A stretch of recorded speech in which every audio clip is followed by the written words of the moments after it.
evening, draftaholics, and welcome to Draft Punks, the most OOGA BOOGA draft channel on the internet. My name is Sam, and I'm joined for another Lost Caverns of Ixalan draft, as always, by Adrian Walker. How are we doing, Adrian? What are you doing with your boogers? I am OOGA-ing them. Oh no, would you say you're doing some spelunking up there? Yeah, I am a caveman now. In your cavernous nostrils?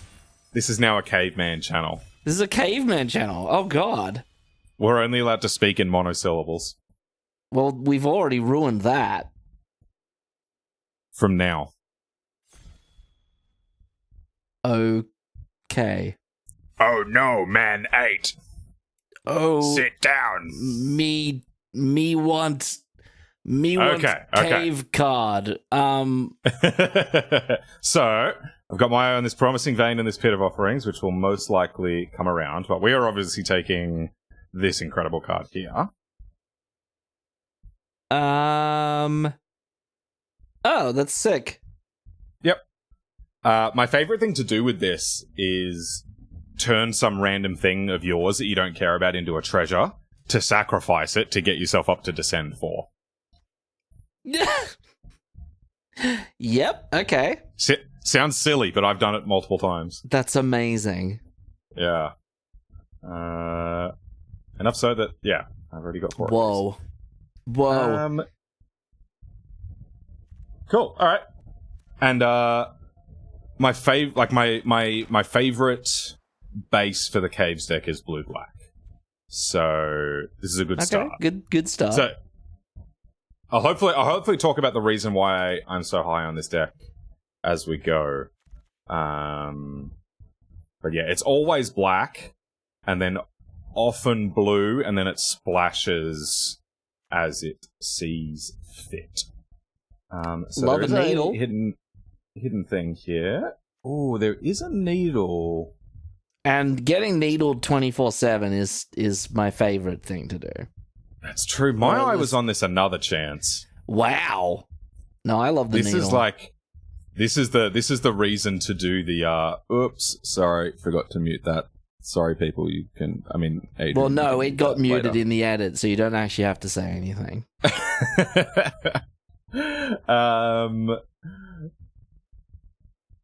This is the reason, like, this is the win condition effectively of the deck. Okay. I feel like it's probably this. Given that we started with a blue card, I'll take this. And these do come around later. They do. Needles do not. Yeah. Okay, alright. That hurts me. That hurts me. Oh, that's a cave card. Okay, so there's the leech. So this is really, really good. Now, part of the reason why the Caves deck is good is it all wheels. Oh, you can pick up all the cave stuff really late. Yeah, so all these caves I'm expecting to just get around on the wheel. Get a wrestler. Now, do I try to wheel this leech? It's tempting to wheel the here? leech. I can get behind that, yeah. This thing is a house once it hits the board. Oh, I could say, like, even 5 mana for a 5/5 with lifelink. That's not bad. And that's kind of what you're aiming for, right? Most of the time you're not going to have 8 caves in play. Well, you only need 7.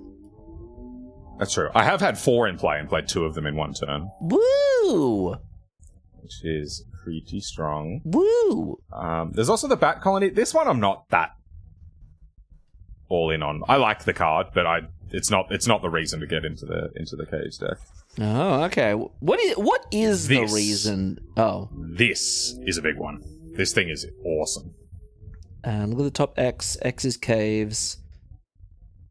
Put 2. Oh, nice. It's Muldrifter. Yeah, except obviously when you got a lot of caves, you get some really good selection with it as well. But the idea is that, but dig through time. Yeah. That's not a bad way of thinking about it. But the idea is you're playing blue-black with multiple copies of Another Chance or Defossilize, and so you keep bringing it back. Okay. And so you completely out-card them in the late game. I like that. There. Yeah. So let's grab this guy. Okay, so that's the end of the blue cards. Well, that's a fine blue card there. You really want to be selective with the instants and sorceries you play, because you are a descend deck. Oh, okay. Okay. So really, you want your instants and sorceries to be another chance, 2 copies, preferably, and then, like, some removal spells, like a Join the Dead kind of thing. And I try to have, like, a max of 4. And one of the benefits of this deck is and we'll get to this in a sec, is it can play any color of card. And so this is actually a pretty good option as well. But I think I like I like having permanent-based removal, so let's grab that. Yeah. Yeah, okay. Look at all this stuff that is not probably things we're going to play. That being said, if I was drafting by myself, I feel like my gut feeling would be just to take the Dismantler, because it goes that's well. That's what I'm going to take, actually. Yeah. But, yeah. This card has done some impressing recently. The ability on this is kind of no joke. It really can just ruin their day. Yeah, it can get all the stuff. Ooh. Okay. All right. Just good 2-drop. We like that. Cool. Where are you on Sift? Now in the format. Sorry, that's a little coarse. Yeah, don't play it unless you are a very specific kind of blue control deck. A Sifty deck. Yeah. Get Sifty. So I guess this is removal, but I really don't like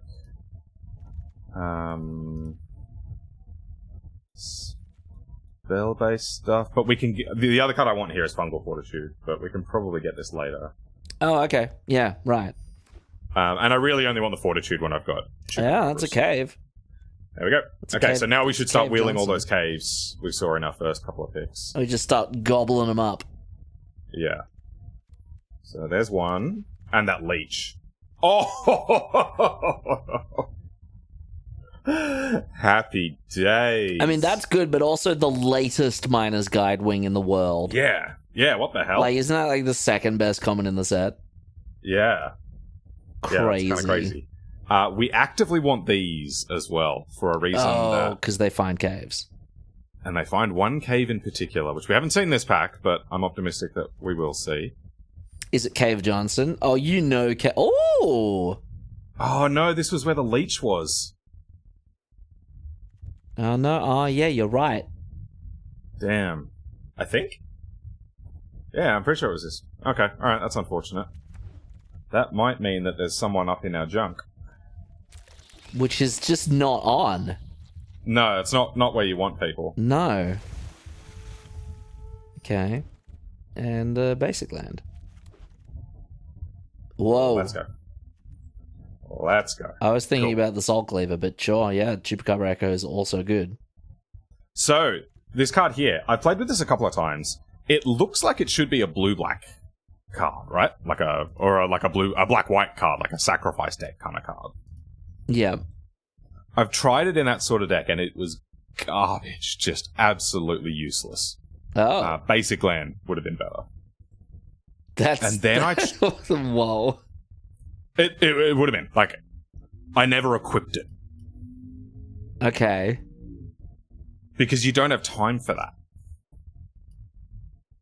That's fair. I can get behind that. And you don't have time for it, and it's not what those decks are about, right? They don't really care about having a big creature. But then I tried it in a blue-red aggro deck with torches. And so, like, you throw your torch at their creature. Oh. Get 2 counters, off you go. And so in this blue-red aggro deck that I played, I was getting like 6 or 7 counters a game off it without even trying. And then you get to a point where they're on a low life total, and the counters go on the creature. So you swap the equipment over to your smallest thing, attack with everything else. They're forced to like make a bunch of double blocks and trades. 4 or 5 things die, and now your smallest creature is giant, and you just repeat that every turn. Yeah, okay, right. So yeah, it was quite an interesting turnaround. It goes best in like blue-red, not a sacrifice deck. I'm going to take this deadweight. I agree. Yes. Removal also a permanent. Got my eye on this Gorestalker. Yes, I was never low on the Gorestalker. I was a ride or die for the Gorestalker from day one. Ooh. It's a good card. We can splash red. We're in the Caves deck. You know what a copy's real nice? Oh, hell yeah. Oh, and the Benthesaur. Yo. Oh. Oh, and the Needle. Oh, this card is insane. Yeah. Okay, all right. Now, let me give you the reveal. The reveal? I keep trying to wait until we actually open the card that I really want to see, but I haven't seen it yet. The card we're looking for is Forgotten Cave, Forgotten Monument, Forgotten something. It's the one that turns all of your caves into Mana Confluence. Oh, yes, I've seen that one. I didn't think that was good. It's the reason to do the caves. Oh, really? Yeah. What the hell? I don't want any of this. I mean, look, you could take a... Gender, maybe? Well, you take that. I was going to say, you take a blowgun, you could take a flail, you could take a freebird. You said you wanted a fortitude. Maybe an idol. I guess I could take the fortitude here. It'll probably wheel, but whatever. Cave or blade. Yeah. Why couldn't there have been a cave in the last pack? Ooh. I guess we've got Needle, Blade, Deadweight, Chupacabra. Unlucky drop. We're actually doing okay on removal. So you're just getting on that Cave Johnson. Oh, it feels bad to take this over Tithing Blade. I'm ready to do experiments on this video. And that is not an invitation for the viewer to look at the runtime of this video, just to spoil. Oh, okay. I was going to take Visage. Sorry, Visage. I'm not so into the Visage. You don't like the Visage? Just cards that don't affect the board. I also like how we're passing just a crazy white deck. Yeah. We've said multiple of these. And multiple of the one drops we've seen also best common in the set a couple times. Over the iceberg? I mean, sure, but yes. I like the iceberg. I have come down on it. Oh, you've come down on the berg. I do like it. I do want these, but this is perfect. This is very much. I've come up on the berg. Oh, interesting. I was leech. We're leeching. Rewarded. Okay, very nice. Okay. Okay, so now we've got a couple of cave payoffs. We can't get this very last pick. But okay, that's good. Okay, we're rewarded for taking those caves so aggressively. Ooh. Cartograph. What do I take the Whirlpool? Oh, I don't know. I wouldn't have thought that we're playing white cards. We're 5 color. We're 5 color? Okay. This is interesting. This is exciting. I don't know what's happening. Oh, look, there's the Gorestalker. So the way it works is the Forgotten Cave makes all of your lands 5 color lands. The thing we don't have yet. We're relying on getting it. Okay, we're putting that out there. We're manifesting it. We're gonna get it. Yeah. Obviously, unfortunate that we don't have it by now, but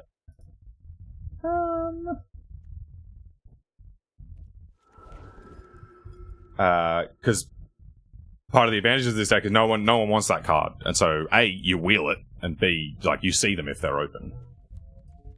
Yeah. Okay. So I've only done this once and not got the thing.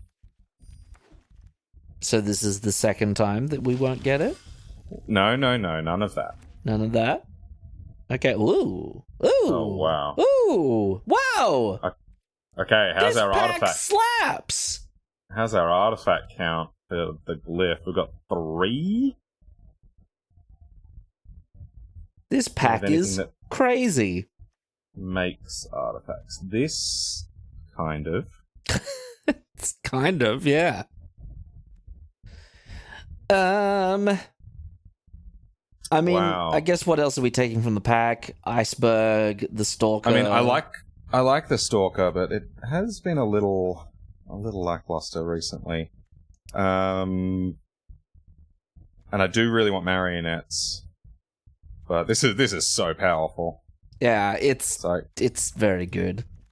Let's just take that, and then it's a just 3-mana prioritize. 5/4 with haste. It's very good. Prioritize Wow, artifacts. this pack sucks. Yeah. This is really the case with this format, isn't it? Sometimes you get packs like that last one that are just loaded to the gills, and then there's this, which is just nothing. Yeah. But this is okay. This is, again, where I'd love for this to be a cave. Me too, man. Well, that's a cave. Yeah, pirates is decent, but I think this is a pretty good chance to grab a cave. On color cave. Yeah, which is the really important part. I have played off-color cave, and it doesn't feel good. Yeah, I bet. Ooh, Caven of Souls. Caven of Souls. Take that for the collection. Cavernous Moor. That's a cavern. That's a cave. It is a cave, and it's a cave's payoff as well. Take the cave. These are both decent, but I think I'm just gonna grab caves while there's nothing important in the packs. Yeah, because we almost have a deck, right? We just gotta. Yeah. And we'll probably wheel this or something. Yeah. Or at least Caven of Souls. Okay. All right, let's go. Okay. Sick. Okay. Now I'm feeling good. Whoa. I mean, we're not, but apparently we're 5 color, so we could put 2 sinuous benthsaurs in. I mean, I guess it is just an 8-mana 7/6 with Vigilance, Trample, and Haste, and that's pretty good, but I mean, Oak and Siren, come on.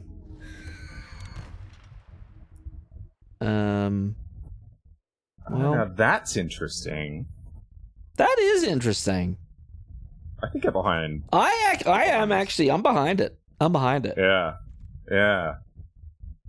We do want more artifacts for this Zoetic Glyph. How are we doing? We've got 5 artifacts plus a little bit more. That's not great, but... okay. Is this the wheel? Or so we're probably dry on caves from here on in. That is it. Yeah, so we're not getting our Forgotten Cave. No, but that's okay. We're not Sam. actually... That's okay. We're not actually super 5-colory, right? It's just a Healy that That's true. We're hoping to splash. So that's okay. We didn't really draft too aggressively. Oh, another cave. Oh, I really want this, though. What have we got? 3, 4, 5, 6. Which means we've got 22 playables? Ooh. I think I need to take this. Yeah, okay. I respect that. Plus, putting caves in the graveyard works for the all the cave payoffs. Oh, they all care about caves in the bin. Craves in graveyards. Yeah. I'm craving a cave deck, Sam. What have we got? 2 instants and 1 sorcery. There's a chance. It's a big. Oh, it's a nice. big old dinosaur. That's good. Can we get that? No, we can't. Oh, we can't. Spider. No respect. Yeah, no one's out here respecting the spider. Okay, well, this is definitely a deck with caves in it. Would you say this is a cave in? Like I wish we got Calamitous Cave in. The deck That's has one been of the big caved payoffs. Sick. just builds itself. I think I like that mana base. Oh yeah, me too. This is really like a 4-drop. It's a 4-drop. This is a 2-drop. What's a whoa? Possible we don't play the Gore Stalker. Let's have a look. I don't think we can afford to cut any artifacts unless we also cut the glyph. No, I'm with you on cutting one of the chonkers. Yeah, just trim like Gore Stalker. Or maybe even trim a basic, because we're kind of... Our curve is a little low when you think about it. Yeah, I found it... The deck can be pretty mana hungry, though, because like you've got this sort of thing where like, even if you've got a lot of lands, that's good, because this draws a lot of cards. Okay, that's fair. Cool. Deck, 41 card special. Just deck, caves. Yeah. Cave. We don't have a lot that goes with the Nick Cave. Fortitude and the bad seeds. And the bad seeds. So many cave puns, Sam. How many more cave puns can we come up with? The police have been called. Oh no, the pun was too bad. The pun police were called. No. Okay, so what's the Fortitude good with? It's good with this if it's got lifelink. It's good with this. It's really good with this. Yeah, it's probably worth it. Yeah, I'm into it. I'm excited to see how this goes. I really want to know. Yeah. This is definitely not the best version of it that I've had, but this can do things. This can do things. Let's do it. Let's hit it. Yeah. So the main goal is you get the Forgotten Cave, and then the gnome, the 2-mana gnome, fetches it up. Oh, gotcha. And so you've just got 5 colors reliably. That's and pretty you can cool. Just do whatever you want. Yeah, Just so I'm play normally like caves. Base blue-black, and then you just splash all of the most powerful things that you find. That's cool. Yeah, it's cool. I've been having a ton of fun with this, and the gameplay is really good. So I'm gonna grab a screenshot, and then we do the thing. Let's go. I'm excited. I'm ready to go spelunking, Sam. We're gonna spelunk some people. So the other day, I had Saheeli in a deck like this with Chupacabra, and I also had Ohitak. Oh god! Oh my god! Oh. Very sadly, I never. This is a suspect hand. This is a little suspicious, isn't it? Yes. That one-off mountain just doing us dirty. Oh, thanks. Not entirely what I meant. He wants to play. He wants to be a part of the action. He's probably friends with the Cogwork wrestler. Yeah, he probably is. I love that. What are the chances? Someone do the math on that. I'm doing the math right now, Sam. You can't stop me. You shan't stop me. Yeah, go for it. Go for it. I'll give you some maths later. Ooh. Oh. I like that. I like that quite a lot.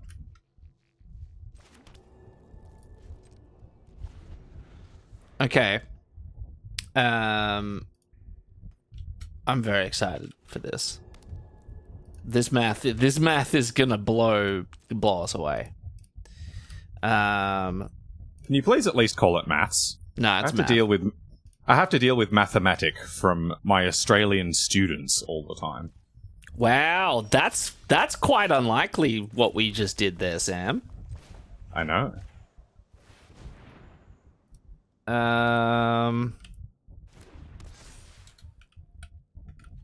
Reckon our opponent's ever been punched in the face with a door?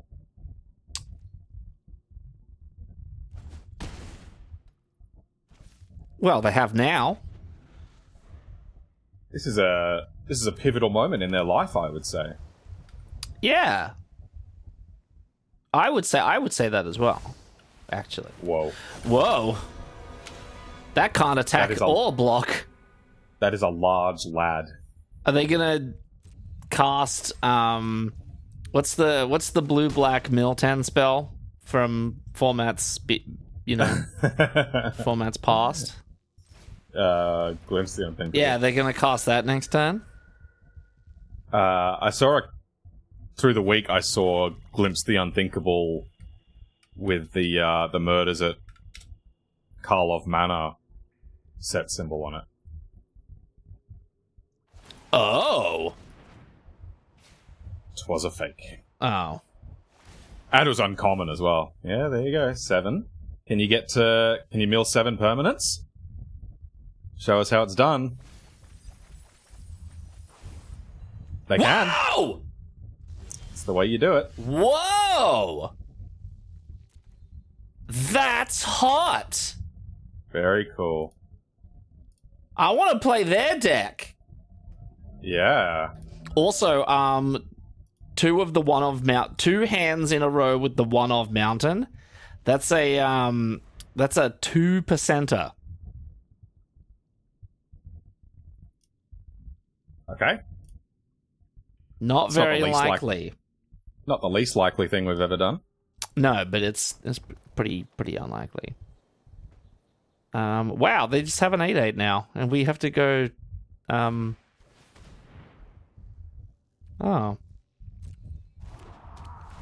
I wonder what they take. Would you let them take the wrestler, or just play out the wrestler? Yeah, no, that's fine. I imagine they take Chupacabra. Yeah, they take Chupacabra. No. Right, how many ways do we actually have to get rid of an 8/8? Can you bounce it? Let's find out. Oh, that's a pretty good. There you go. There we go. That's how you get rid of an 8/8. Just tap it down forever. Forever. Yeah, we've been through this many times on the channel. Stun 2 is it's forever. It is forever, yeah. It's go to forever jail. Forever. Whoa! They're doing all the cool stuff. They really are. And they know we've got it as well. and they don't care. Bam. Okay. I mean, they got the land drops. Wish we did. How do they have so many cards in hand? I guess cheating. Oh, it's the great mistake. They seem oh, they're not dead. They got a 1. Bring the pump up. Opponent knows what is It's up. the worst card in the world. I would prefer a basic land every day. Opponent gets it. But they have forgotten to pass the turn, given that they now have a forever activation available. Ah, yes. Forever activation. They're now enjoying some delicious lasagna. So hot and steamy. Okay, so this is 3 to activate on the... 3 on the front, 1 on the back. No. Oh, high roll it? High roll it? Yeah. If the viewer doesn't know what we're talking about. Oh. No, I can't. I need an artifact to craft. Oh, boo. Okay, guess we just put him to 1 and hope I flip a creature off this. And then play this. Should be fine. What could go wrong? What could possibly go wrong, Sam? The answer is nothing. Welcome to the start of this short that is titled What Could Possibly Go Wrong? Don't be silly. Everything always works out exactly how we want it to. Oh. Guess that's going into the hand. And we're playing a worm. Worm's World Party. I mean, opponent does have to get their skates on. Like, They are on 1. They need to make 2 blockers here, or something with lifelink, or a blocker and a removal. That's a blocker. Oh, blocker and with it's got lifelink. lifelink. Ooh, strong. As requested. Strong. Ooh. I can pick up a Chupacabra. Yeah, not that we could play a Chupacabra. We'll get there, we'll get there. Oh, I do actually kind of like it, though. Now I don't know what I want. So the problem with crafting this is it gets me further from Descend, although that's not really what I need. I just needed either lands or just ways to remove these idiots. Why couldn't they print Sun-Scorched Desert in this set? Adrian, the last thing the world needs is more lands that deal damage. It's not cool. That is true. Yeah, Wizards really experimented with lands that dealt damage in what do you call it? In Amonkhet that Sun-Scorched Desert was from. Sun-Scorched Desert was highly suspect. Ramonette Ruins was just wrong. Several bridges It was just too wrong. far. It was wrong. Yeah, I remember I was just starting to get into Constructed around that time. And I remember I played Standard at just my local FNM. And my mono-red opponent dealt 11 damage to me with his lands. That's a lot. Not that's a lot of lands. damage. Yeah. Just, oh no, Sam. They're digging themselves out of the hole.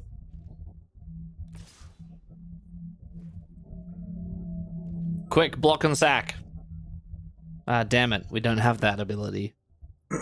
So if we take this, and then we can remove this. Oh, this rather. They don't die. Yeah, you could mega multi-gang block it. Which gets us to Descend. You know. Oh, that's true. Yeah. For what it's worth. Yeah. And at 1, they are probably priced into killing 2 creatures rather than the one big boy. What have they got? They have another chance. They want another chance. I don't think we should give them another chance. Well, I don't think we have a choice but to give them a... Wow, look at them go. They've got it all. They've got it all. Oh, lifelink as well. That's neat. Oh! Oh! Almost. I was doing the maths on that before they passed the turn. We're a black mana short. We are. That sucks. If I can turn this into a swamp, we can get there. Oh, how do we do that? With this.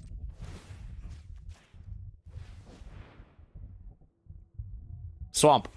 Oh, Like that! Let's go! Like that! Let's go! Oh, no, we're still one short! Damn it. Oh, yeah, because we don't actually make black normally. Oh, okay. Well, that was exciting for no reason. It's a pretty good cold shock. Yeah, that was just good to enjoy it. It's like sometimes there's a little treat for us. We seem a little boned, but like I mean... No, we're fine. Okay, so now I'm just gonna do this and pass. Oh, and then chance it up. Yeah. Try our chances. Oh, yours. Because, like, they've stabilized, but now the pressure's on them to do something, because they've got, like, 13 cards left. Yeah, I don't think I've ever seen the Chupacabra Echo with 10 before. I don't think I've seen double digits. You haven't played enough of this deck. Clearly. I think 19 is my record. Wow. That's a lot. That Attack is for 8. a lot. Hey.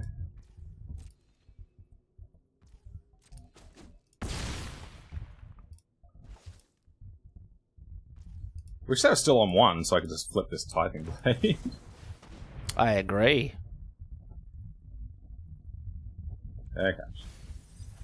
Oh. Ooh. Okay. Okay. Okay, so we pick up Chupacabra Larcenist. Oh, if we draw a land, we can do both? Let's go!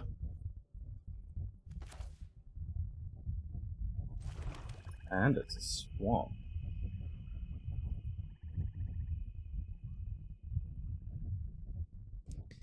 Can I hit you with Eclipse Larcenist?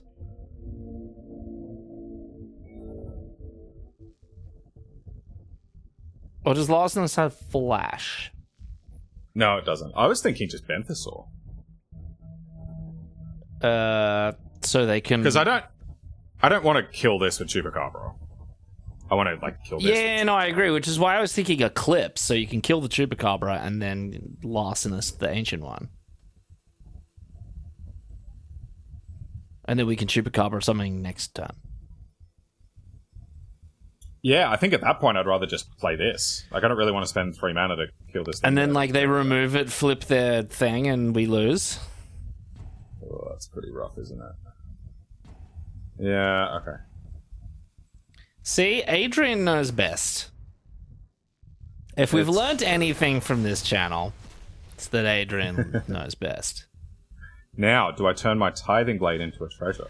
I just don't think you do. Probably not with them at such a low life total. Although we have a lot of mana to spend right now. That's true. And it gets this up to 6 in case that matters. It probably won't. I'm actually I'm getting on board with it now. I was very dismissive, but now I'm like thinking about it.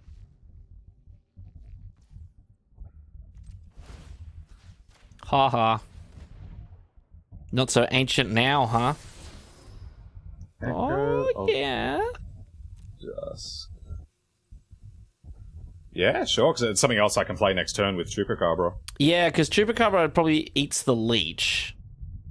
Yeah. Which is gross. You shouldn't do that. Don't eat leeches. The little... They're the pasta of the insect world, Sam.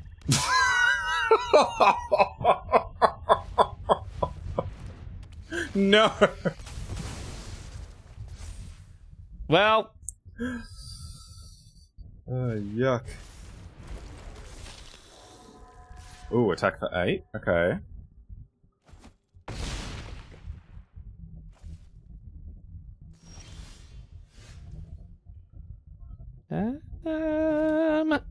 Yeah, I'm kind of with you. I'm with you on that, actually.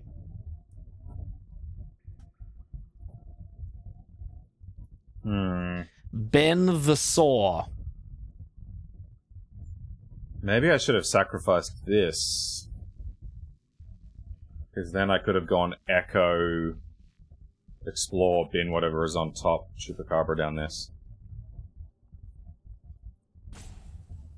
Oh. I don't know. That's tricky.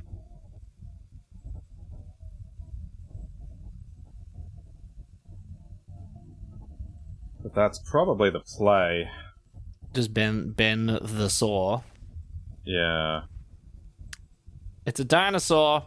I would tap, leave a black untapped, yeah. I love how Arena, like, really holds out hope. You're like, well, you might find them out and activate this cave. Yeah. You never know. Put 2 of these into my hand. Oh, okay. These 2? And a dusk? Oh, I hadn't even thought that we... Yeah, nice. Okay, cool. Did you not see that line? No, I was holding that up because we got dead weight. Oh. All right. Well, so at least look, you put us together. Yeah. Yeah. The coverage was phenomenal. Like the unity not so great, but the coverage second to none. Yeah. Together, combined, we make one questionably maybe semi-competent Magic player. Oh, look at this. It's the first time I've ever seen it flipped in the history of Magic the Gathering. Look at this. That being said, it may spell our doom. Wow. Can they cast this? They got one case. No, they cannot cast it. So they must have something else relevant in hand? Can I... What? Carl, caves in the bin. Caves in the bin. Oh, caves in the bin. Right. Caves in the bin. That's a lot of caves in the bin. Okay, so... Let's start doing stuff. Let's, I think this is the bigger threat, right? Oh, yeah, 100%. Cool. So... Well, less that it's the bigger threat, but it, like, really makes our path to winning the game much longer, which is bad for us.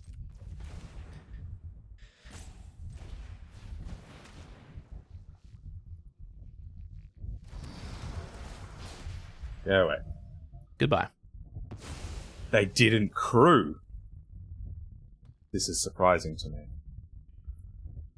I'm going to attack you. And I will play this open siren, on which I shall explore. Oh! Find this cavernous maw. Oh, it makes a crazy noise. So if I find one more cave, that thing can attack. Does it care about caves in the bin? Yes. Do we have caves in the bin? There's a little marker on it that shows where you're up to. Oh, okay. So yeah, we just need one more in play or in the bin. Which means we can mill it, we can explore it, anything. So if I draw a non-cave, don't let me play it. We could bop it, we could twist it. Wow, they're going for it! I guess it's just because it puts us, like, it makes us have to find an answer this turn. Oh, it has a vigilance. I'm not gonna block that. Got a 1-drop? Wow, if this is the if this is the bloody cogwork, I'm gonna be a little mad. The cogwork. The wrestler. Oh, gotcha. So I guess I just start by exploring onto the flyer, and if this is not Pogwork, then we win. Did you just call it Pogwork, wrestler? Yeah. I like that. That's great. It's pretty good, isn't it? Yeah, let's flip. Let's get flipping. What do we find? A land. A cave. Which is good. Okay, so that means I can go... Do I have enough mana? 1, 2, 3, 4? Yes, I do. I've got exactly enough. So let's go 1, 2, 3, 4.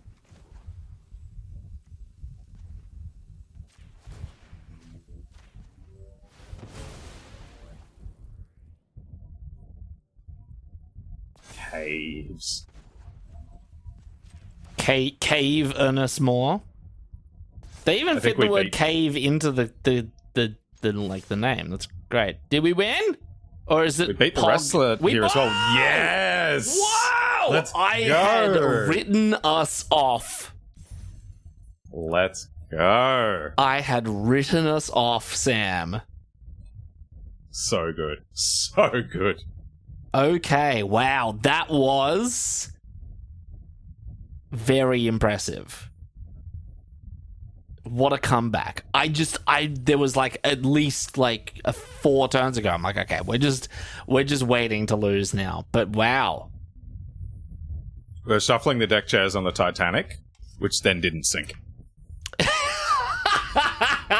And people are like, well, these chairs are in a really good position now. I'm glad we did that. The Lusitania rocks up and the rescuers jump on board and they're like, okay, wow, look at those chairs. Yeah, like, damn. It's another one of these hands. It's a little sus, but it's less sus. What do we got for black sauces? We got 6.5. Is soy sauce Possibly a need black one sauce or a more. brown sauce? Black sauce. Interesting. I think I should add another swamp when we go to sideboarding. Remind me to do that. Okay. Oh, well, this is better. Put away the Eclipse, because it's double black. Nah, we'll get there. Whoa. I love the ambition, Sam. So just next level all the time. This is one black sauce already. We need one more. I mean, yeah, absolutely, Sam. I don't understand. Are we gonna needle them 24/7, or are we going to just get a black? I was dead weight that thing. The other thing that I've really learned about this format is you have to be mega selective with your removal. Ooh. Well, maybe we can't dead weight it.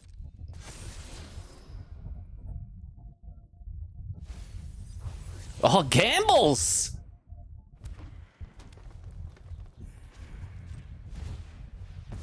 Gambles it. That's risky business. Gamble's chunky soup. Oh, Gamble's chunky. Damn. I love that. I can't think of anything more Australian than that, actually. Like gambling chunky soup. Yeah, gambling and Campbell's chunky soup. Like, if you could somehow put those together, that would be the most Australian thing you could possibly conceive of.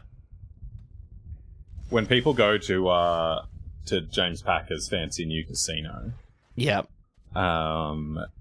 they just rock up with large quantities of soup. Well, yeah, what else are you going to gamble with?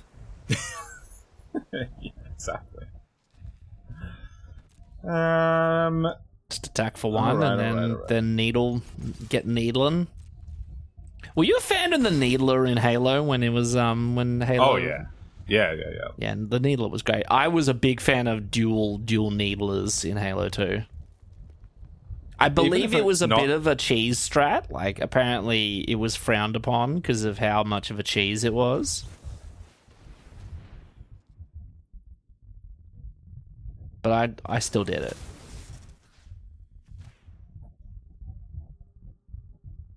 Do you have an opinion on dual Needlers?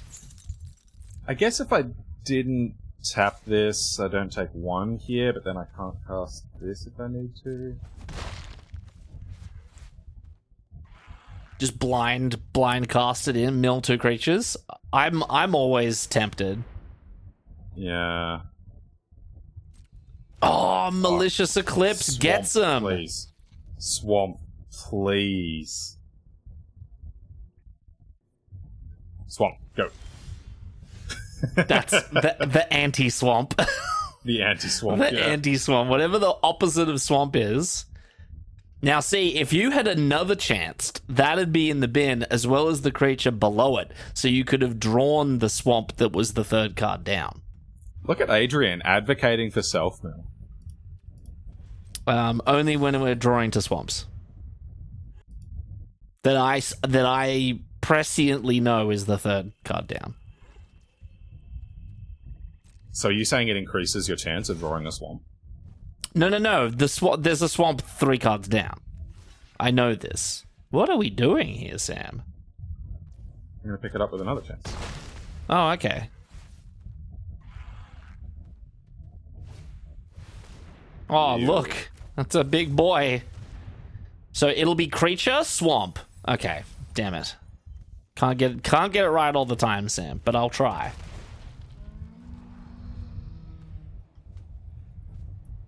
Is the jury still is the jury still deliberating on the front? We've been through this. We've been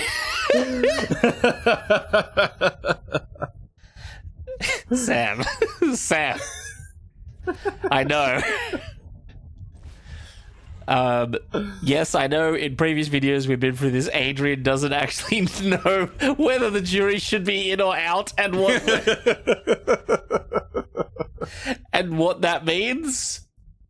So the jury's in is like a decision has been made, right? That's what that means, right? Yeah. Yeah, jury's still out means it's undecided. Still undecided. Okay, the jury is the jury still out on the primordial Gnorer?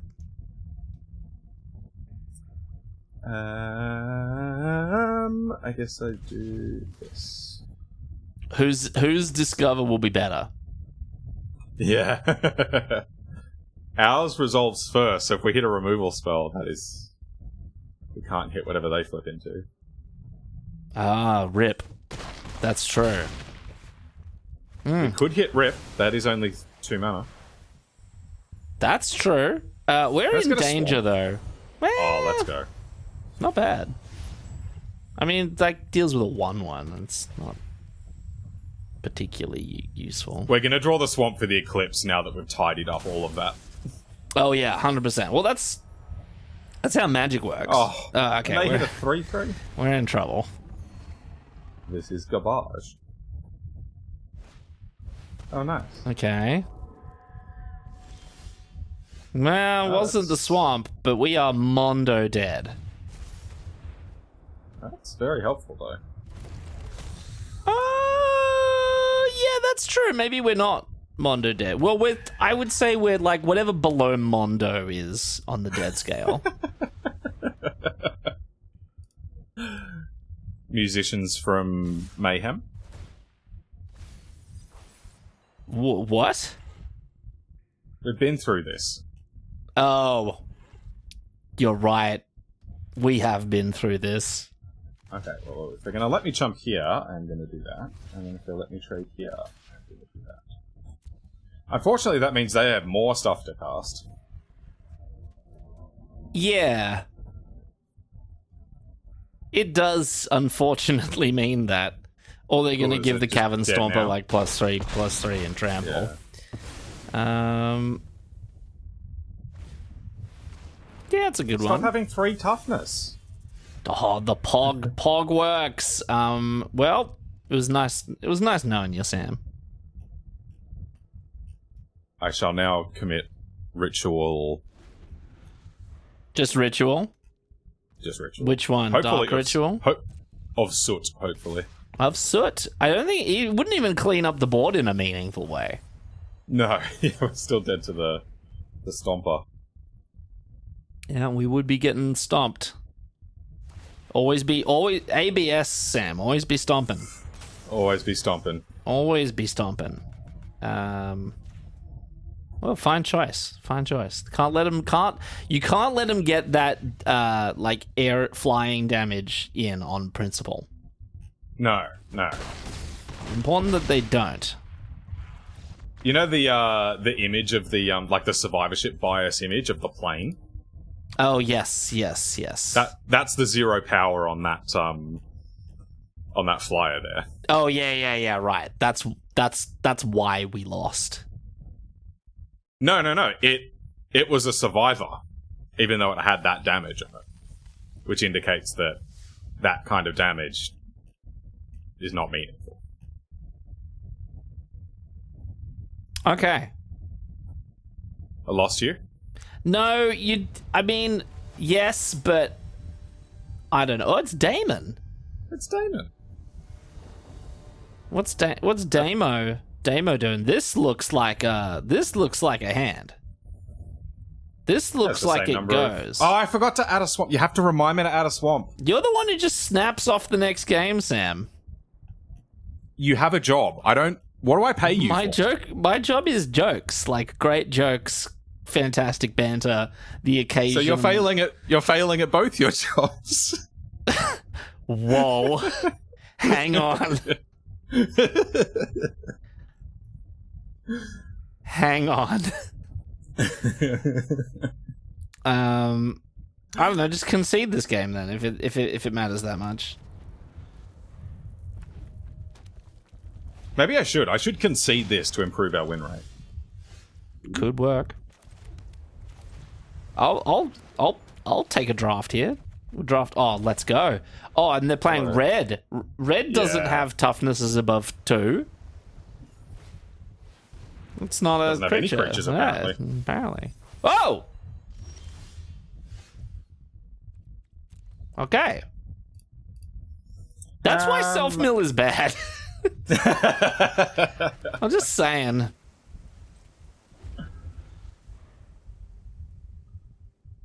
Now, if I sacrifice this while it's a treasure, I don't get the draw, do I? Does it lose its abilities, or does it just straight up become a treasure? But both. Oh, okay. Yeah, it becomes a treasure and hence doesn't have these abilities. Whoa. All right. Okay. You got it. We're playing a slow game. Which sweets me. There's Ben the Saw. It's just this guy called... Oh, yeah. Let's go. Let's go. He makes the best noise.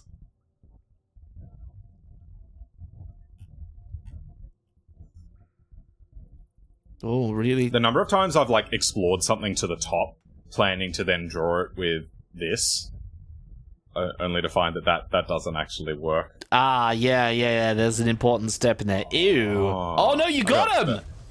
I got bad news for you, friend. The very reason why I thought when I saw Zoetic Glyph that it would be bad. Ooh. Just need one more. Cool. Just keep on passing, I guess. I like this. Draw go. The way limited should be. I don't know about that. I wouldn't be prepared to go out and make that statement. Exploration? No, torch.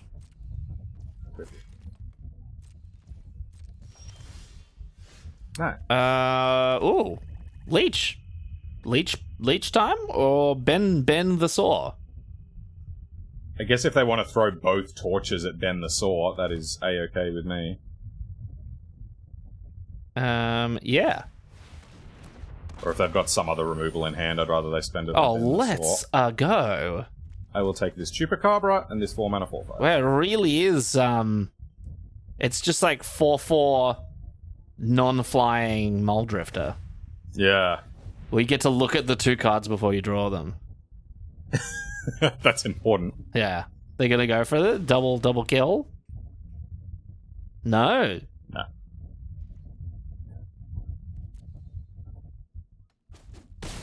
Play a Plundering Pirate or something.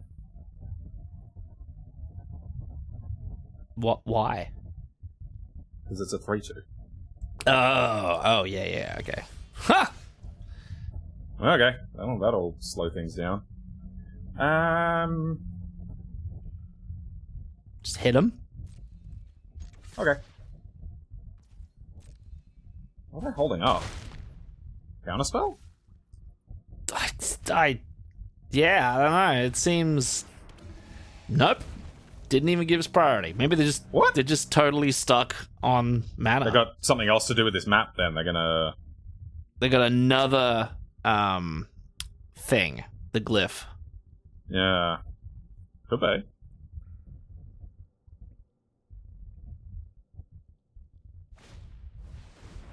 Well, not that kind of. Not that. Yeah, not that one.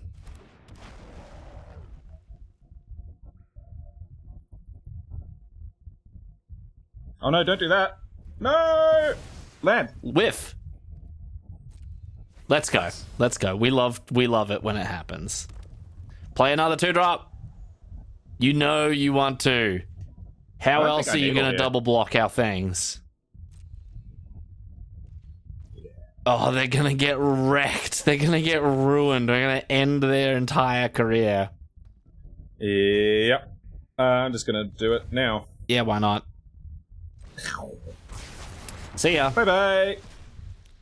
Well, it does have the slight disadvantage. We only get in for 2, but yeah, I'll take it. I'll take it. Oh, a braid? Oh, a braid? To pump up my chupacabra? Shall we get captivated? And then pass the turn? Hey, come back! Okay, they're done. They're done. Alright, after having to, like... destruction.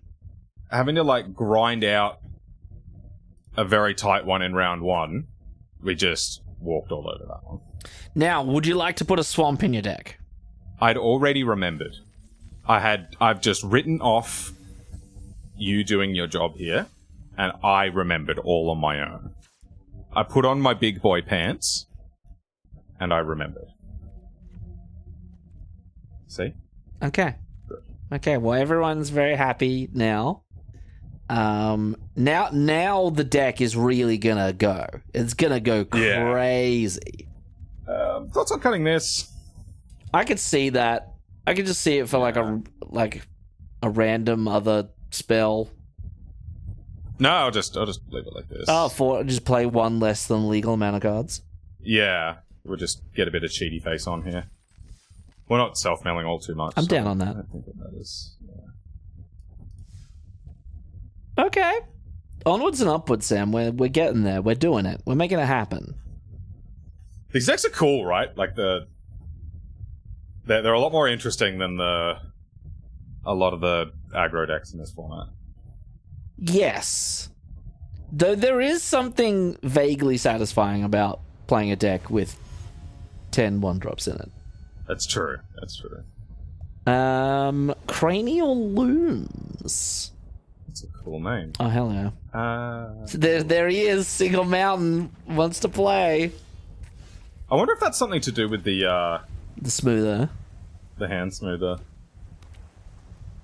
Play a 2-drop. Whoa. Ooh. Okay.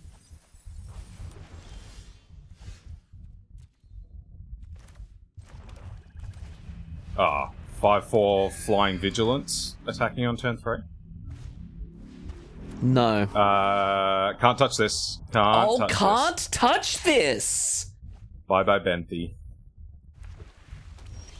Cannot touch this, it would seem. Yeah, let's hit him. Big hit. Bam. In we go.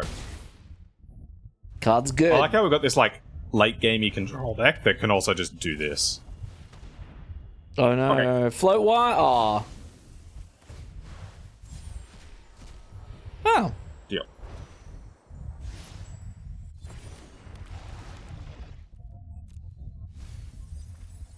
Boo. Ah, that's fine. I'll pick it up with Join the Dead later. I mean, another chance. Whatever that card's called. Oh, yeah. Join the Dead is the removal spell that just got used on us. Well, let's hit him. Why didn't you attack? Because I thought it had summoning sickness. Ooh. Okay, well, that gets tucked. Bye.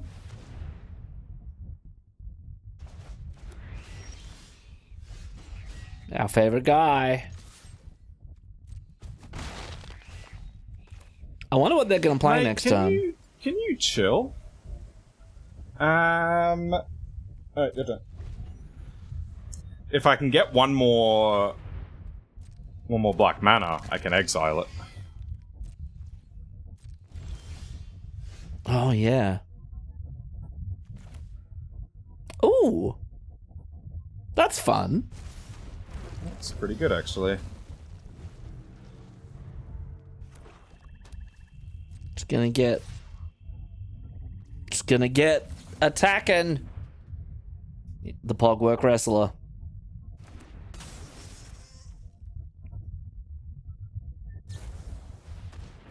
Okay. That still works. I mean, we're kind of 2-for-1ing ourselves a bit, but I'll take it. Oh, that play was so good. The police showed up.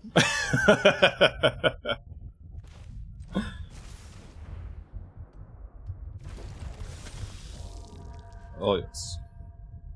So it's not coming back for a little while, at least.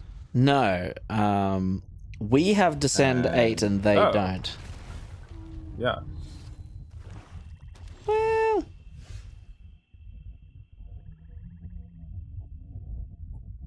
not a lot of point dead waiting that, so I guess we spin the wheel. Spin it! I love Discover. For the record, let's go. Oh, that's brutal. I don't think there was a better hit in the deck. No.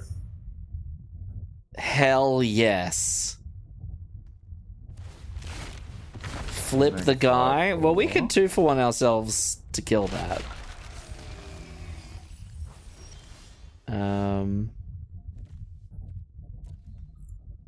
Ooh. That's interesting. We just spin the wheel again. I don't think I want to take this off blue. Also, I can't. I don't have enough blue mana. Oh, yeah, right. Fair.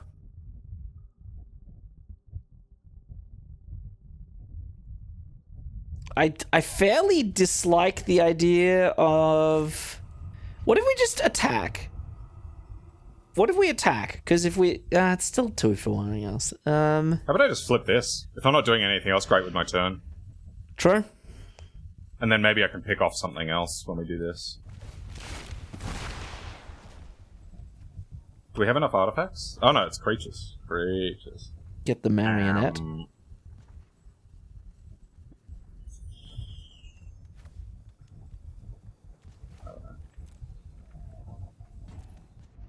I suppose it doesn't matter that much. Yeah. Like, if we draw another chance, we're probably just getting back, like, Chupacabra on you. Because, like, there's a chance you get this back when you've only got 2 mana left, but you need to survive. Well, hey, that's our trick. They didn't spin into it. No, that's so true. That's infinitely less stylish. Yeah. Oh, look. Okay. It's like dueling shield grids. Whoa! Okay, what are they up to? They're up to 5. I need a cave. We can't even spin. Lame. Yeah. I think I just get rid of it. Because every time they mill, they get closer to bringing back the Great Mistake. Wait, where's the Great Mistake? Oh, is it gone already? Oh. How's it gone? Did they exile it with the Ossasaur? Oh, they must have. Seems like a poor choice, but I'll take it. Yeah. Okay. Are we getting rid of it, or are we just gonna cop another 5? What's another 5 damage amongst What friends? is another 5 damage? The police didn't like that decision. Oh no! Sorry, Ossifer. Spinning. Ossifer. Snail. Well. Okay. They're gonna go for it. See, no, self-mill is bad. Opponent confirmed. Oh, that's not bad. Not great with the Eclipse, but what are you gonna do?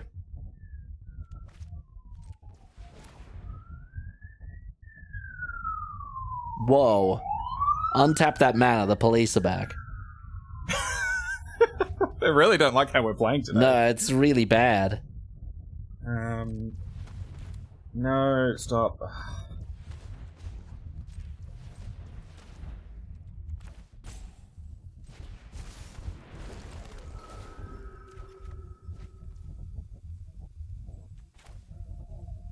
If you dead weight the snail, it can never deal damage. True. I might as well just dead weight this thing now. Maybe I should have done that ages ago. We don't have to do it all in one turn. That is true. That is true. And now it's a 3-2, and that's like infinitely less scary. Yeah. I love that they're not milling. Do you trade off with the snail?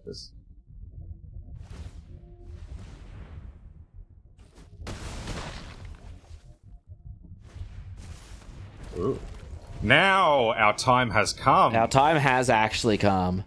Let's go. Our patience is rewarded. Go away, all of you. Get out of here. And wake it up. Give him a smack.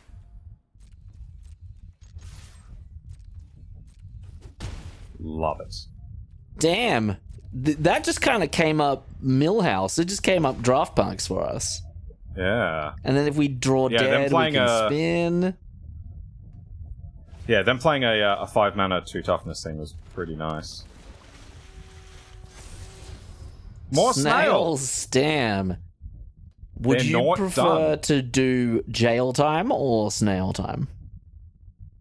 I would prefer to not have to hear those jokes. Oh, okay.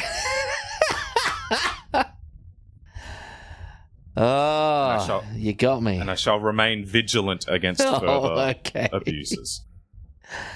I would like to pay 2 mana to get +3/-3 until the end of turn. I would like you to do no further harm to this channel. Okay. Everyone's left.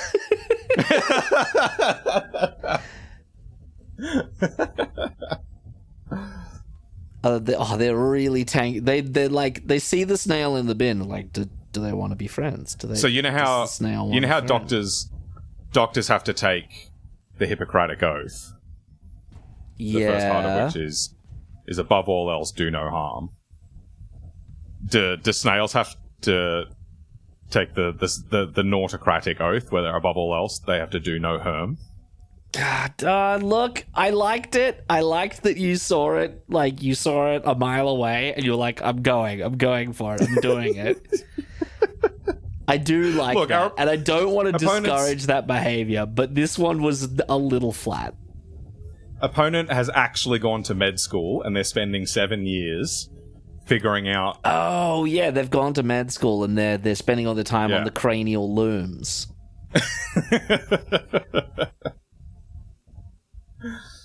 Now, is this a loom with which skulls are Yeah, it is. It's one of those. Or is it a skull that's just kind of hanging around, kind of menacingly? Oh! I much prefer that one. Yes. Yes. Just looming. It looms. Yeah. Menacingly, yeah, I love that, actually. That's the best. I love that when our opponent goes to med school, that's actually when you get the best part of our videos. Whereas if we were just a single-person channel, like, we would have skipped through all this. Yeah, 100%. Like, obviously, the snail has sent them to jail. They have gone to snail. They're doing some serious snail time right now. Yeah, they are. Little unfortunate that we might not be deciding the winner of this game via the playing of Magic the Gathering, but I think we can declare ourselves the winner. I'll take it. I think that's totally fair. I'll take it. You know what? We played Magic so well. Oh, sorry. Oh, Ossifer, I'm sorry. Oh, no. They went to med school. It's not my fault. Love it. Some people are wondering, they're like, why doesn't Sam close his windows when he records for the YouTube videos? To that, Sam says no. Adrian... Well, sorry. Okay, I'll take it back. Thank you. Thank you, well-timed siren. What is happening near you, though? Look, there's some wild draft plays happening. Clearly. Adrian, tell the people, how hot was it this week? Not hot at all. It averaged 20 degrees Celsius.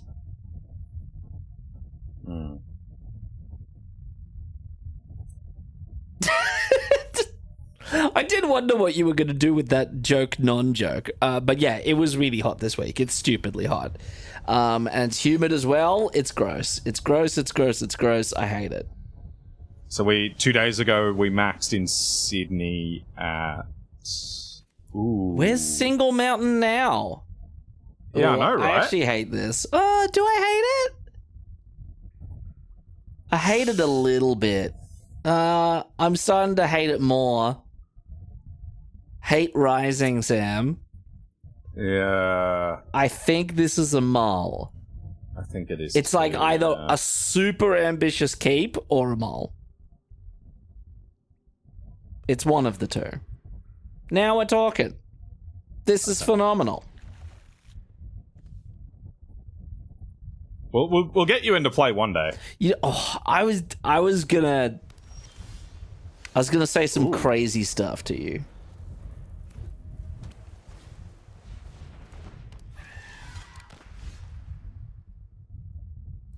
Do we high roll it?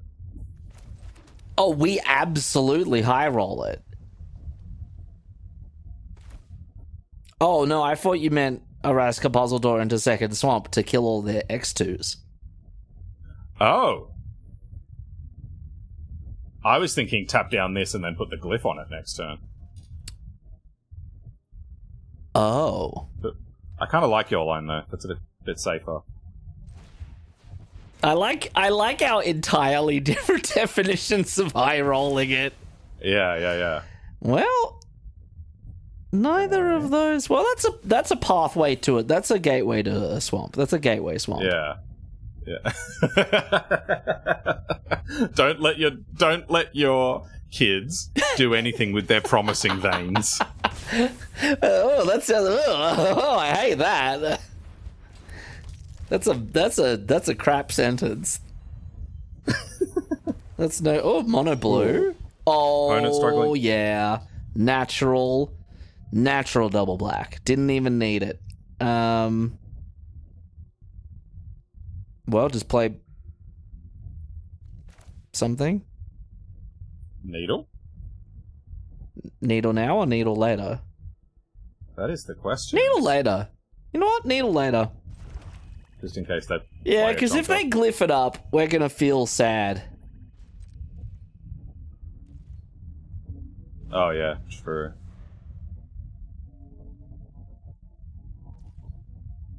I'll let him hit. I'll let him hit us for one. I'll take it. Okay. I have 0 fear. Ooh, Minecraft. Nice. Cool. All right, that worked. Well, I'll needle now.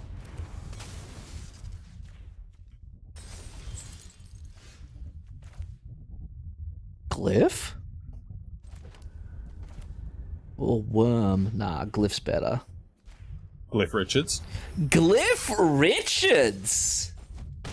Don't think I've ever heard a Cliff Richards song. I know that Cliff Richards exists. That's it. You probably recognize his songs, right? Might be one of those artists where it's like you've never listened to them on purpose, but you have listened to them. Yeah. Do like Cliff Richards. Famous songs. Do they know it's Christmas? Oh, that's Cliff Richards? I thought that was like Live Aid or whatever.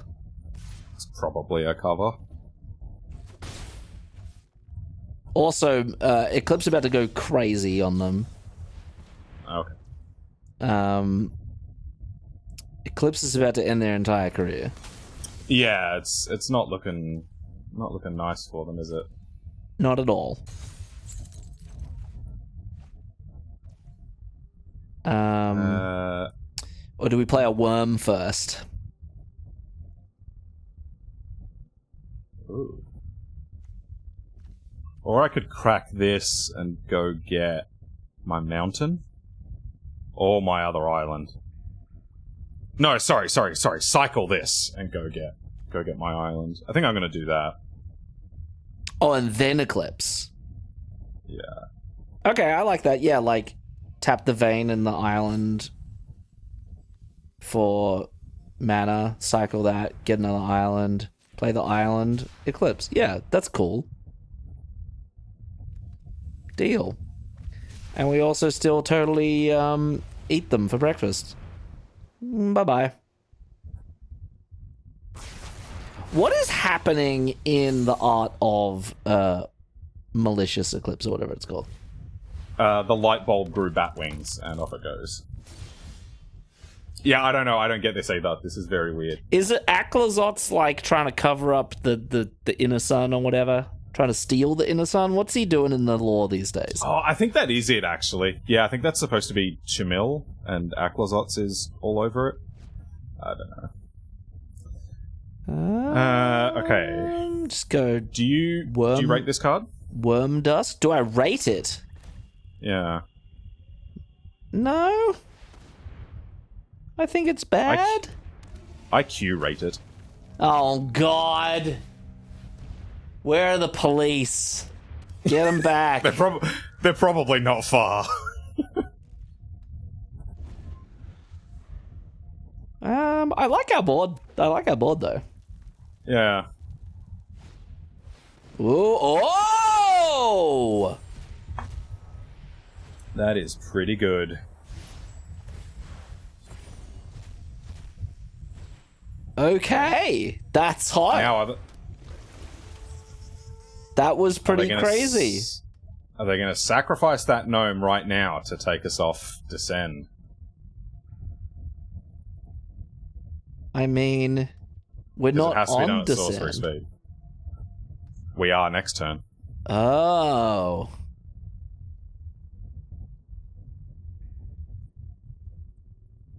Surely not, right? Because the Discover is so good for them. Yeah. Yeah, I don't think they will. I think they're just planning on whether they should attack with the minecart or not. I really hope the first time we get Saheeli into play is when we discover into it with no mountain in play. It's very Draft Punks. Just bounce off of it. Yeah.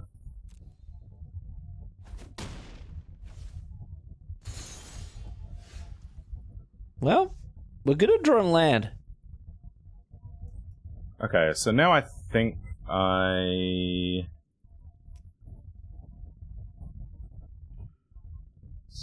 Back with just the worm? Sack the vein attack with the worm? Oh, I can do that at instant speed. Oh, tricksy hobbitses.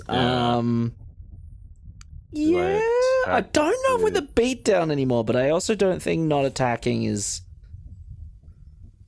like a super useful game plan, so... Oh, maybe I should have spun the wheel, actually. Oh, interesting. That's a fair point. Oh!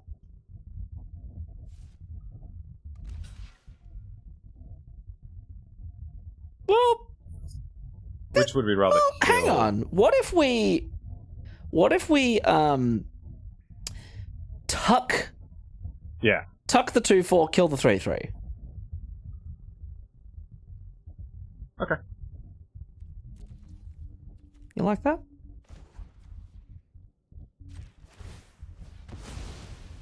Shuffle the deck to put that Saheeli back in there somewhere. Oh, yeah. And get the mountain to play it. Go away. What more could you want, Sam? Don't answer that.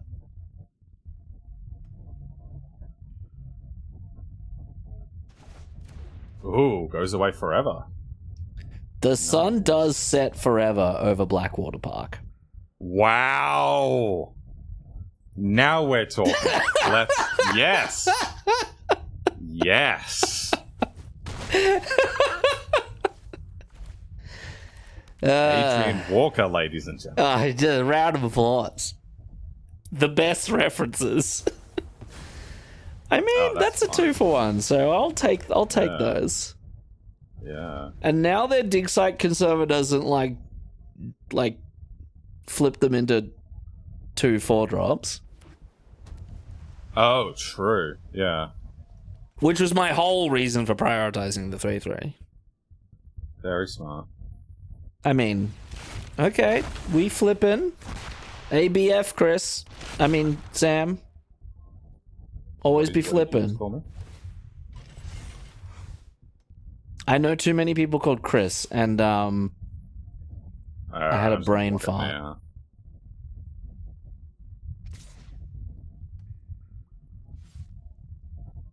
They're thinking, they're going, they're gonna flip. We flipping trades it off. Deal. Might as well do that before they exile our graveyard. Oh, hi! Let's go. Hello. Turn into a treasure and swing. Great.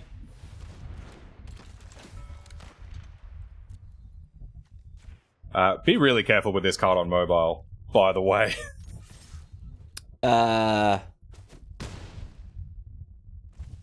Because you just turn your own creatures into treasures? Yeah, okay. I hit submit 0, meaning I didn't want to turn any... No, sorry, I'd selected my thing to turn into a treasure, and then said select, and apparently that meant, that's all I want, thanks. Oh. So I just played a card that just removed one of my own creatures. We're doing 1996 Magic again. Yeah. That would probably still be a good card. 3 mana, 2/3 flying with a protection ability. That you have to turn one of your Dorkers into a treasure. Into a Lotus Petal. Yeah, that would have been good. Yeah. Deal. We'll race you. Okay, we've been waylaid by the pirates. Oh, and they got a hat to put on the pirate? No. Ooh. BLADE. Oh, that's a good time to play the blade. Can we blade and spin? Yeah, we can. No, we're one short. Oh, we are too. Spin? I can blade and transform the blade. That's fine. Yeah, that's not bad. I do like spin, though. And it makes for better content. Bet you didn't think about that. That's true, I didn't. But no, Blade's fine. If you play Blade, I won't complain.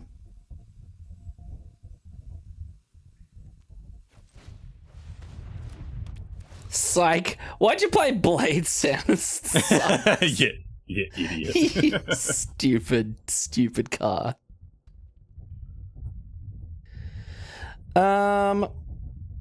Whoa.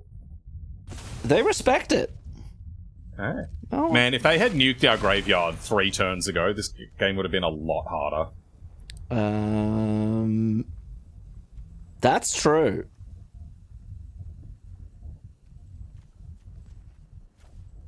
How many cards does it nuke, or does it nuke the whole graveyard? Whole graveyard. Oh, 4 cards. 4 cards. Ooh, lightning. We've got a storm coming, Adrian. Oh, there's a storm. Well, I don't think storm is in this format. There's a storm coming, Mr. Walker. Oh. You and your friends better batten down the hatches. I don't know. I thought we're playing limited. Storm isn't in limited, usually. Only the good formats have storm. That's an interesting opinion. Have you ever killed someone with storm in limited? I think once upon a vintage cube. Okay.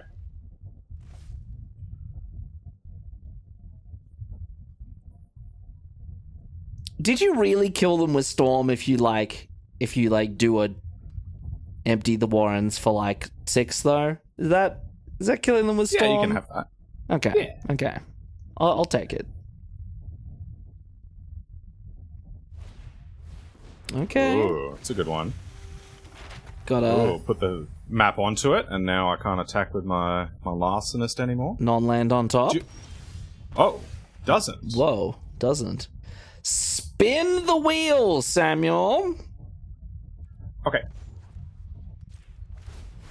I feel like they think that the Conservator is instant speed. I don't know. We love it. I love draft, Adrian.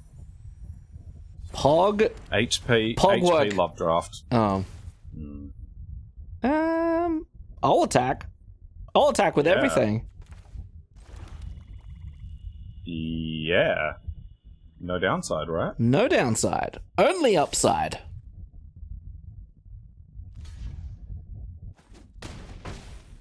Oh, of course. They can still pay.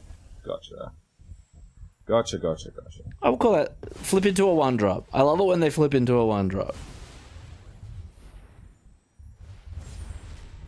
Deal.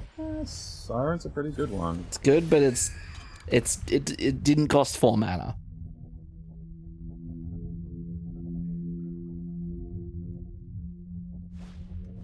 Ooh. Okay. Wow, Curator looks really good in that deck. Okay. Wow, Poggin, living the dream. Mills the lands, draws the spells. Unless they had 4, lands on top of their deck. So we're in an interesting spot now. We are. Do we continue to press our attack? Oh my god. Okay. Our opponent is going off this turn. Does this count as storming? This could be storming. Do it again? Oh. Do you want to activate your needle?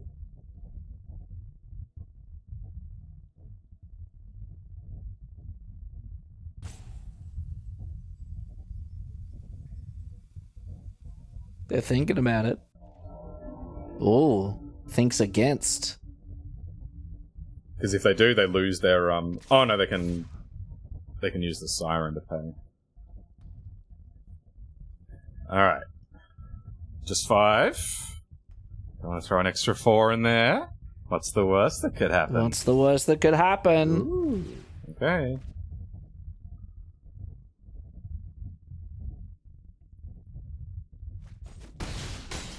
Doesn't like it. Doesn't want a glyph. Oh, high. Oh! High.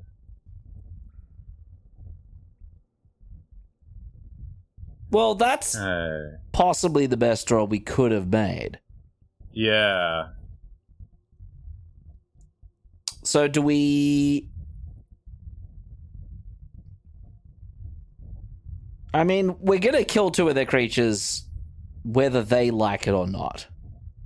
Well, here's the thing. If we Chupacabra and kill the Siren, then attack with Needle, they chump with this, and they've got lethal if they've got removal.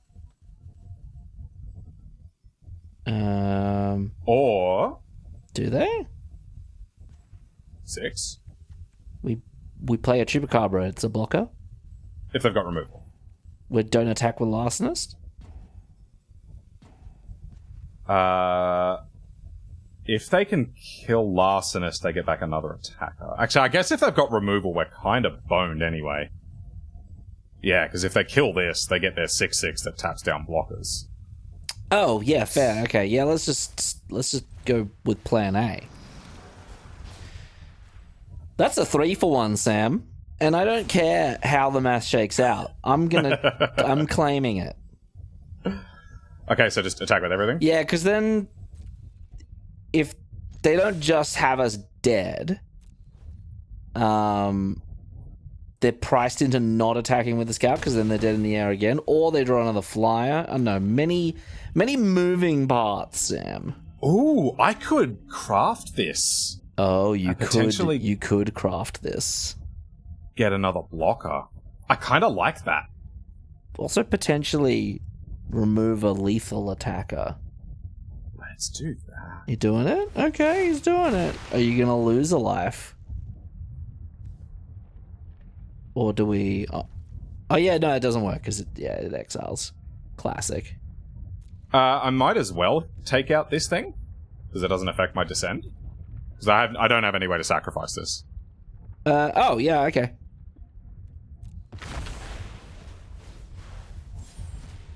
Oh!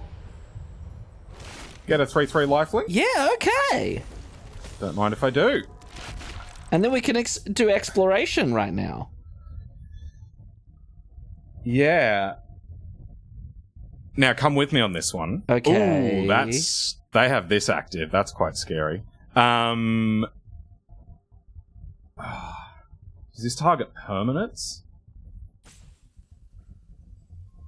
Yeah, so they potentially have 3 attackers? We have a lifelinker. True. Okay, do I go on here, or do I play around a braid and put a counter on this?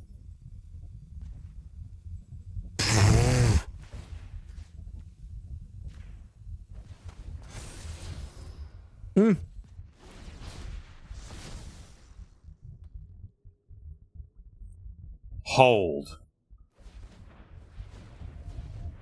3 mana. Transform. That doesn't sound like we're dead if they're just transforming. No? Untaps. Just crack a map. That's an easier way to explore.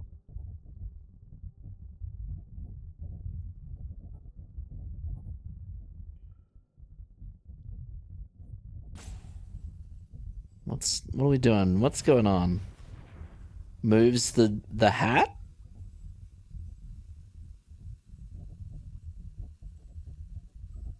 Moving the hat? Oh, they're high rolling it. They're gonna go for double explore 5/5. Oh. Or not. Hoping for a 2 damage spell. Well, they could have done that. Whoa! Whoa! You know what? I reckon they forgot that it was all sorceries. You reckon? Yeah, maybe. The police. The police are back. They're like, you screwed up, opponent. Sorry. You go Straight to jail. Go to snail jail. Yeah, you gotta do some hard snail time.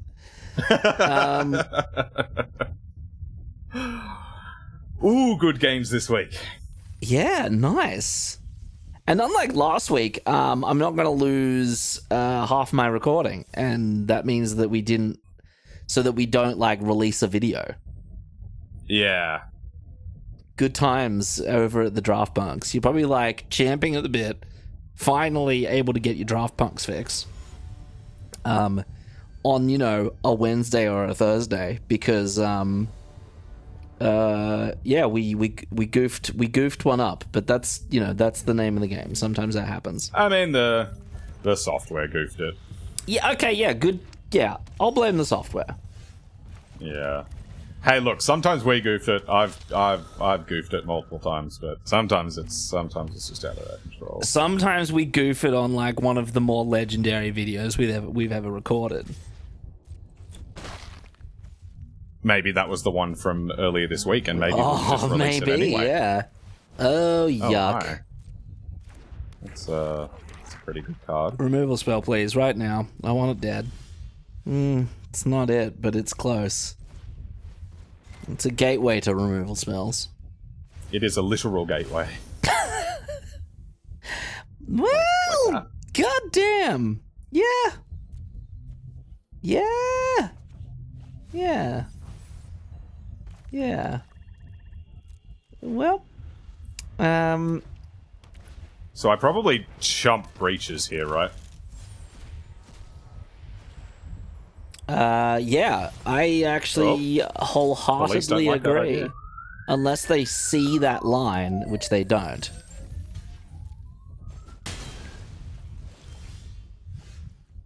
That's Also good as well. But I guess that's good enough for the next threat.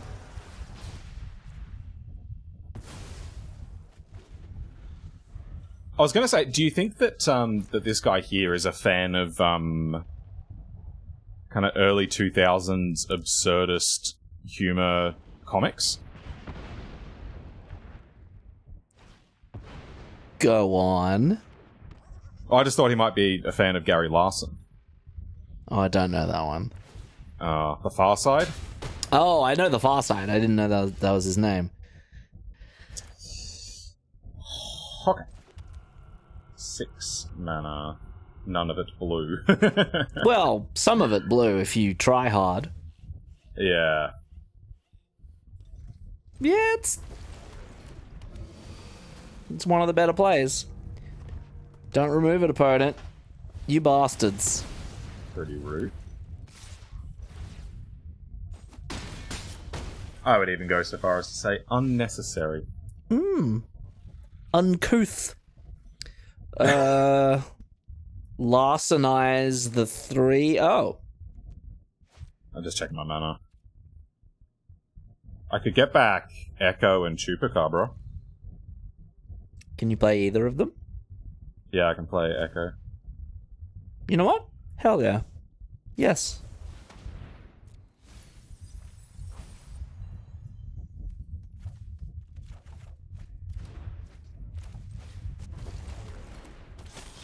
An island would go down a treat. It would be fairly lovely right now. And we're done. All right. Okay. Sometimes that happens. Yep. Sometimes that happens. Actually, I guess we were dead anyway, right? That could tap down the blocker. Oh, yeah. I guess I punted that. Oh, I should have yeah. played the... Well, no, if I'd played Larcenist, it would have died. So, okay. Sometimes you play a long, tight game, and sometimes that happens. Yes. 4-2, though. There's a shot at Maximum Magic Monday. Maximum There is, yeah. Magic Wednesday. Okay. Oh, wow. The police. We can't get anything right. Go away. We're cancelling the police. What is actually happening? Is it fire engines or is it actually the police? Because that's so many sirens. Yeah, I don't know. This is phenomenal. This is, I think, the best game we've had all night. Yeah, we've had a lot of crappy ones, haven't A we? lot of stinkers. A lot of real. We've not got Sahelian to play yet. No, we haven't. We're saving for the moment where it's going to be the hey. All right. Speak of. Are you ready? We're going to turn Wrestler into a treasure. And use that to play okay. something. Oh, then we can't actually. Yeah, I was activate going to it. say, and then never activate it because we're very smart like that. No, we're just going to draw the mountain here. Okay. Imagine we did, though. Imagine if we did. That'd be great viewing. Great YouTube viewing for us. Well, not for us. We don't actually view it. You guys do. Well, you don't. Neither do you. I do. You do not. I do too. Do you? Yes. I'm pressing X to doubt. I watch all their videos before they go out. No, you don't.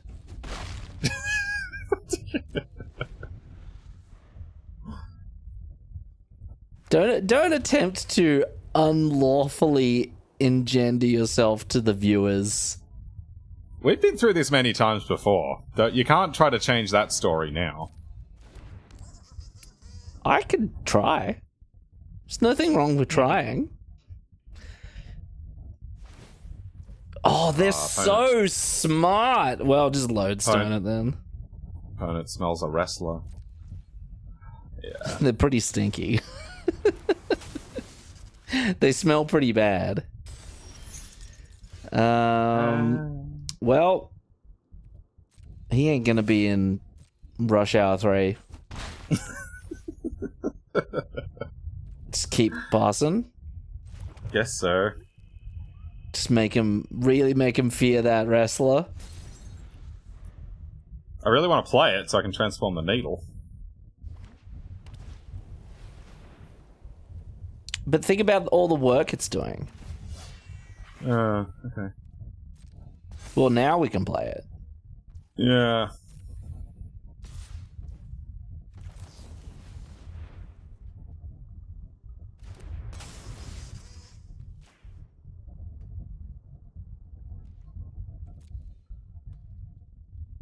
Want to hit me for 0?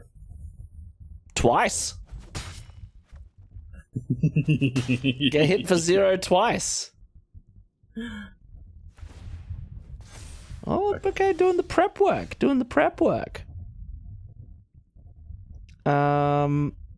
Marionette larcenist? I think so, yeah. Do we larcenize the double striker? I think so. Yeah, because the gem guard we can just trade with Marionette. And larcenize is the correct word, by the way. It is, yeah. Gary Larson told me. And he would know.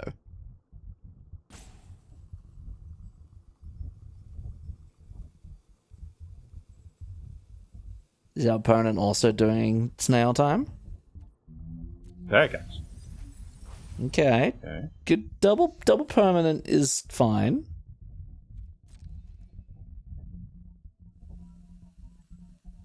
Oh. Hey, Sam. Yes. I too am smelling a rat. Sorry, a wrestler. That's fine. I'm hoping they use a removal spell here. Oh, yeah. Okay. Well. Turn the 2/2 into a treasure. Yeah. You say that like it's a bad thing. I think it's a good thing. Do it. Oh, no, sorry. I should think... YouTube, I should think out loud. They're going to play this and put another counter on this. Yeah, so turn it into a treasure now. Or do I want to nab it after they do that? But I think the answer is no.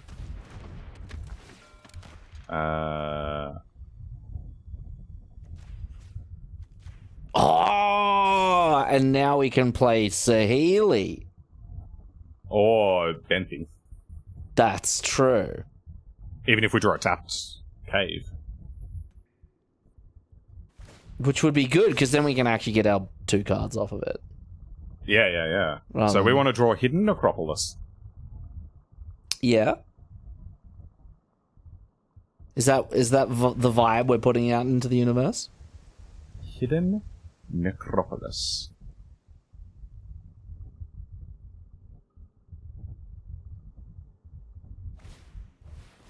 Goes for it. On itself. Yeah, makes sense. Well. Ooh. Guess that's 6 mana 4/4, draw a card. I was going to say, what about spin? And lose our only blue source? No. We have no, I think I like 6 mana 4/4, draw a card. Yeah. Okay. I like spin.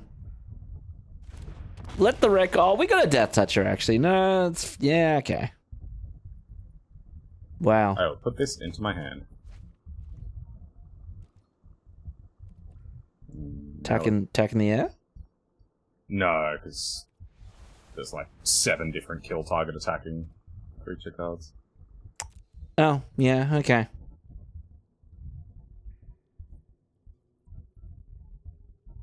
I wouldn't have thought of that. I would have just gone for it. Oh, nice. Should have attacked. Should have attacked. Yeah. Yeah, because there's Cosmian Blast, Saw Blades, and Quicksand. Yeah. Oh, except now it's a 1/1. So you love to see it. You do love to see it. It's big. It's big, but we have a what's a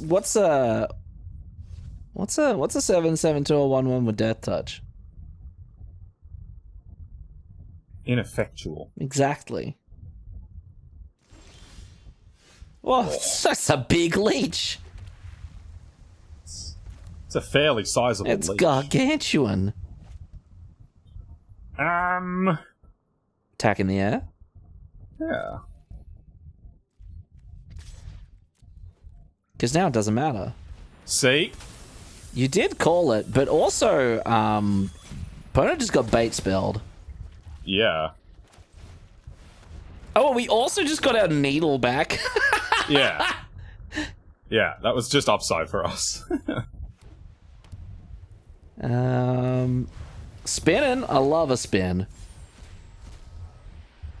That's not bad, but it's also fine. That's fine. It can blow up our needle, their saw blades, and their ice. I like watching them go across our battlefield. Go artifact, no. Artifact, no. Artifact, no. It gets bigger. Are they just doing it? Pumping all the creatures into the Gem Guard? I think they are. No fear. Oh, hi! Oh, let's go! Hello? Now we're making a YouTube video. Can we spin the wheel as well? We can. Okay. Spin the wheel. Let's do that. I love Arita's optimism. Yeah, that's alright. Tapped. Oh! Oh, it's gonna ravage them! Well, it takes out our And Death Cat us, Marionette. and Saheeli. Saheeli. Well, that's just... It can be the... It can be the emergency ripcord, if need be. Yeah, like if they kill Marionette. But yeah, now we have. Oh boy. Okay, we've got a game on our hands. That we have a Saheeli. So we have a temporary token creator. They have a permanent token. Yeah, but we creator. can just keep making leeches and just like throw leeches at them and gain infinite life. I mean, I'm going to throw Benthsaurs at them. Hey, Sam. Yeah.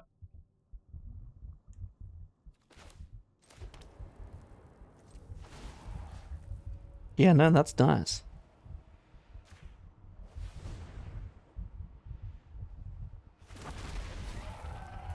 Oh no! That's bollocks. Okay, well, I will take these two cards.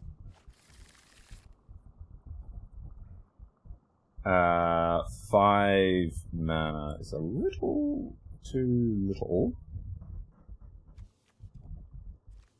I mean, play the blade now, it's only going to get worse. And then craft this. Can you... With this. Oh, okay, yeah, I'm picking that up.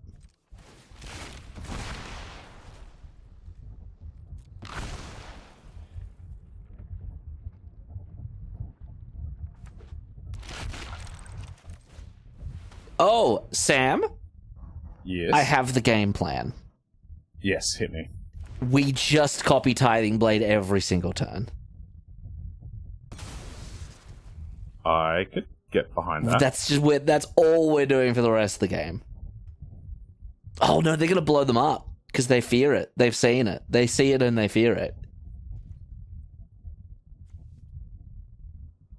No attacks. Oh, it's sacrifice. Maybe. So for the record, we could draw 2 cards off of the draft. Needle. Oh, true. Oh, they got us. We get. Oh. I don't think that's the one. I don't know. Maybe. Flip the.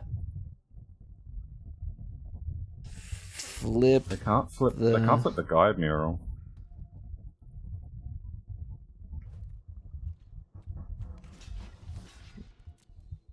Good old wrestler. He does his job.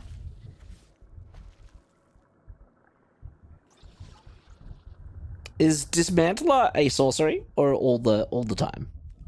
No, all the time. All the time. There's no way they do that, though, because they kill their iceberg, their needle, and their saw blades.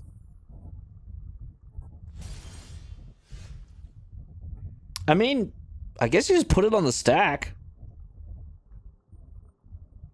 Or Sam. I'm just going to keep copying Benthesaur. I guess. Yeah.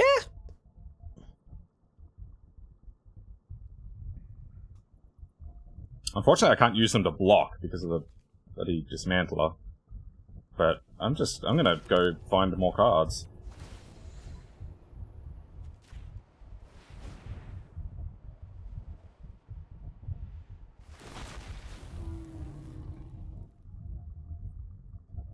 Find another Benthesaur. Porcano Los Dos. Holy moly. Alright, so we got 5, 6, 7 mana. So I could play a 6/7, or I could play Another Benthesaur. Benthesaur. Do you know what? Yeah, play the Benthesaur. Like, I really just want to find Unlucky Drop or Chupacabra or...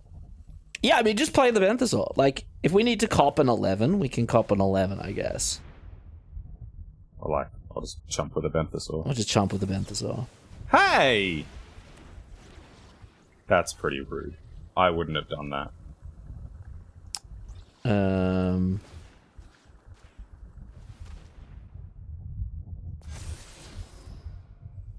Yeah. It's pretty good. I mean, Fly's pretty good on this board. And I guess we just cop 13 here. 1, 2, 3, maybe 14. It's a lot, but yeah, we got a 6-power lifelinker.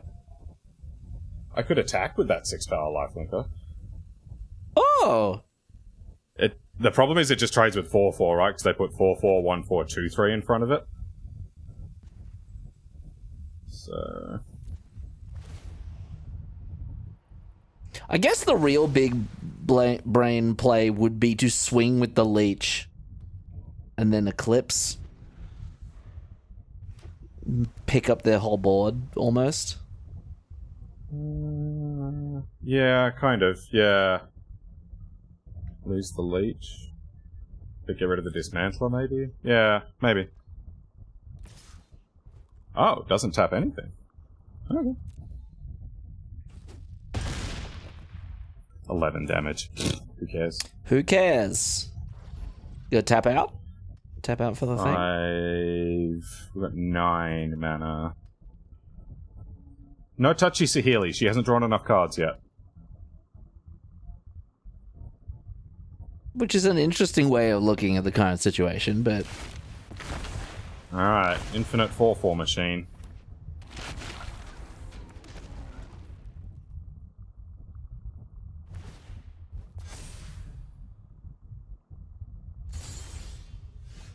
Now, they don't have blow up the artifact money.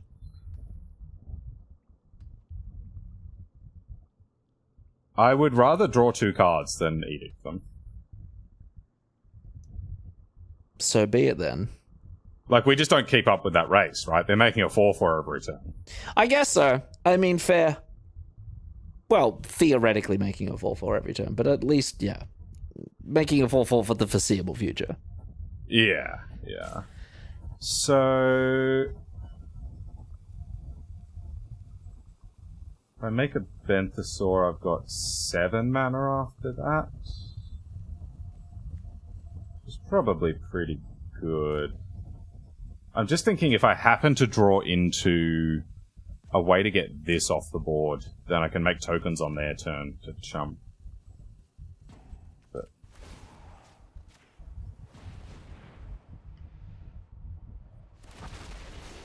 it's really unfortunate, that interaction. Okay. Nice. We definitely want drop. And I guess Glyph? Yeah, Glyph seems good.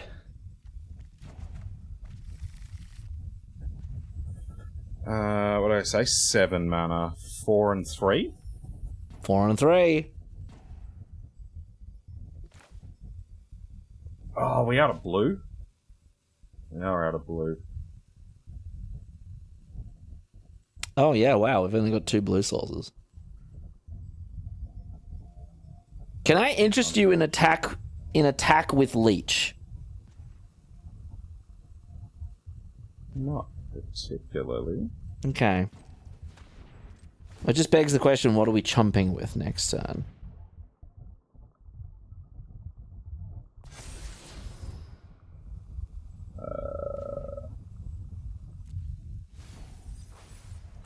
This.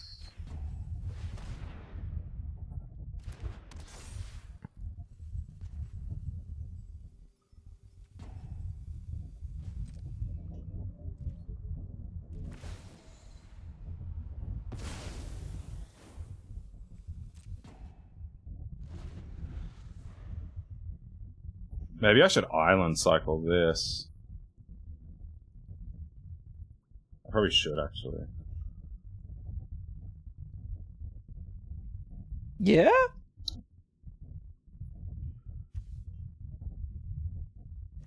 I've got 2 islands left in the deck, so the odds of drawing it off the draft aren't particularly good. Hey, there's a swamp in our deck. Yeah, go ahead. In they come. Wow, that's big money. Oh, okay. They saw the 7/7 lifelink. Ebla. If in doubt, value them out.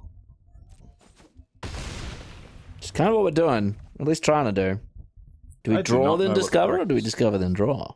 I don't know. I don't think it matters.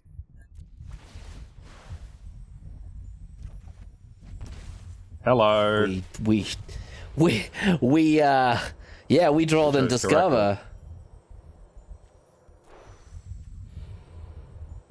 So if I cast it now, I pick up the Neversaw and Larcenist? Larcenist, yeah. That's pretty sick. Okay. And I don't think we mill. Yeah, good shout.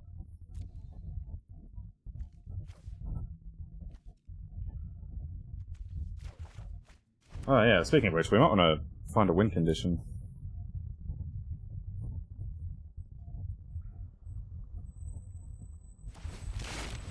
Flippin'.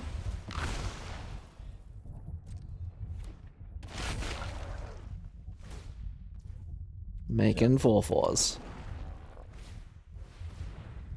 More dudes.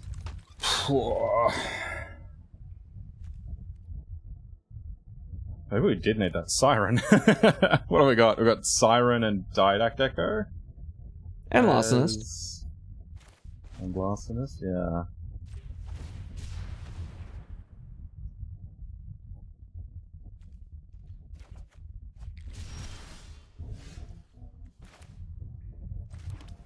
Right.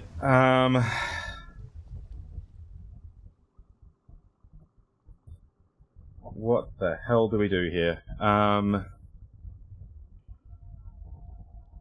You can Larcenize the Dismantler, which will give you give you some Saheeli action. Oh, I like that. Yep.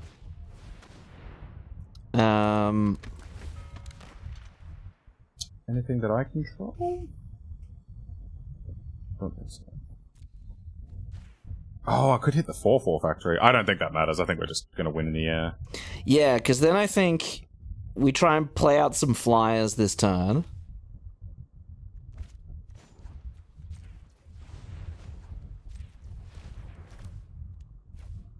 Yeah.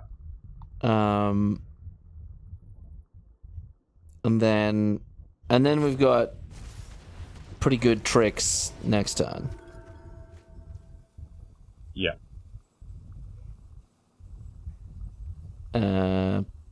Pass. Hello. Arena is struggling. We have accumulated too much value. Yeah, so I reckon if they attack, we're either copying. They're gonna try and tap something down. So we either copy whatever they tap down with the Titan. If they attack with the Titan at all, we can copy the Marionette. We can copy the Leech. We can even copy the Larcenist to turn another thing into a treasure for the turn. Lots of options. Yeah.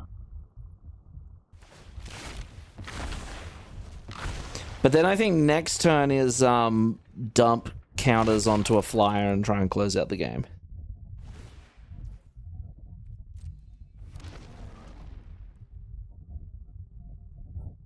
Yeah. Well, it's annoying. Well, it's actually not that bad. Because we've got a Chupacabra coming down. Yeah. And Chupacabra's going to do it. They just got rid of their Dismantler. That's awesome.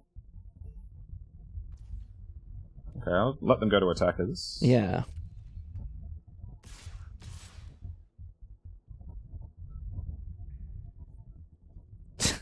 Are they going to un-go to attackers?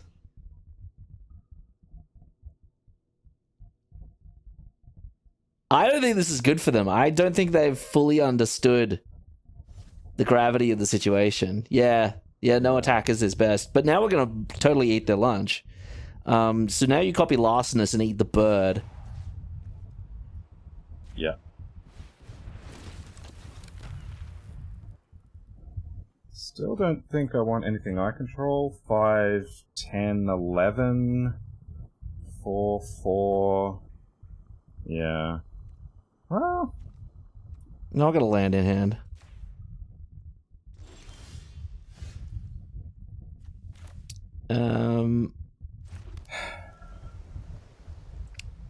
I reckon okay, so it's... let's...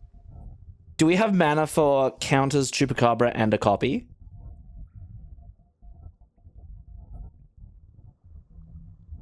What do you want, a Chupacabra? The Titan? Yeah, just something to get it down so we can have the threat of copying it on the battlefield. Oh yeah, that's pretty sick, isn't it? Okay, sure. So let's Chupacabra. Go away. And we've got 1, 2, 3, 4.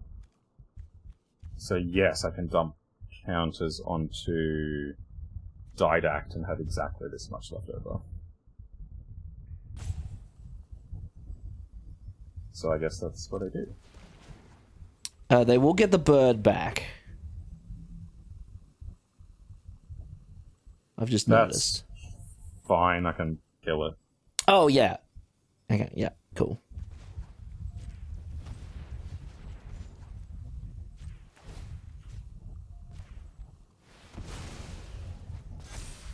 This game is going to go down to the wire.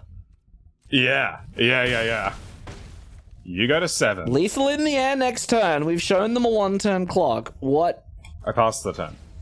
They get a... Okay, no, sorry, not lethal in the air next turn. Oh, what? Well, yeah, it didn't re-enter the battlefield. They don't gain the 3 life, of course. That's right. You have a gnome. I accept these terms. What's that card in hand? Imagine your infinite 4/4 machine not being enough value.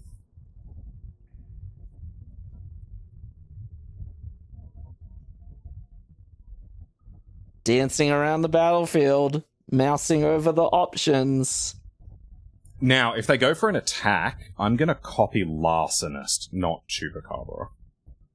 Because if they've got removal on the Chupacabra in response, we could die. The Chupacabra in response? Yeah. Why? If I go to copy Chupacabra, and they kill it in response... The thing still dies. Then I don't... No. I target this with Saheeli. Oh, sorry. Okay, yeah, you're right. Yeah. Oh. Whoa. Okay. Just for the desperados? Guess so. Desperado. Get some eagles up here. Get some eagles up here. Are they just gonna turn them sideways? That's what I would do. I don't think they have much choice. In they come. The clowns.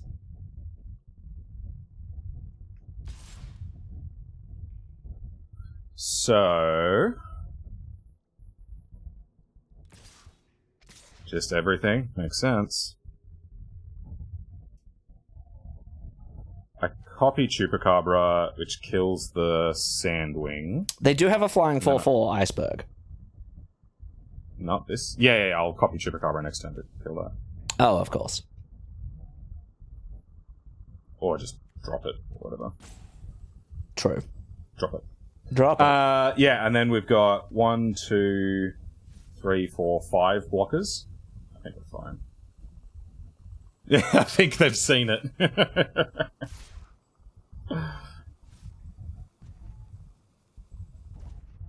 Interesting. Okay.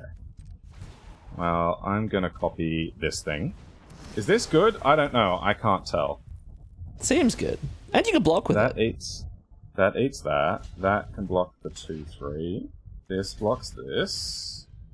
This blocks this. Oh, no. So, extra rub-ins. 7, 7. Oh, no. Disregard me. I guess. Take 4? Yeah. I guess there's no need to take risks, right? We have 100% 1 next turn. Yes, this is true. I mean, they're like tapped out and 1 card in hand with 0 available mana. Unless they have like Fury in there, I think we're gonna be fine.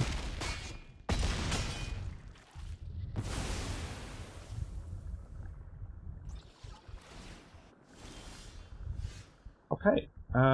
Let's make this go away. Tuck 'em. Suck off. Whoa! Let's go! What a grind fest! Holy crap! How Sahili. long did that game go for? Okay. Also, well, there's a testament to Sahili's quality. I mean, let's be honest there. That was well worth all of those bloody mountains in our opening hand. Yeah, it all came to that. Good God.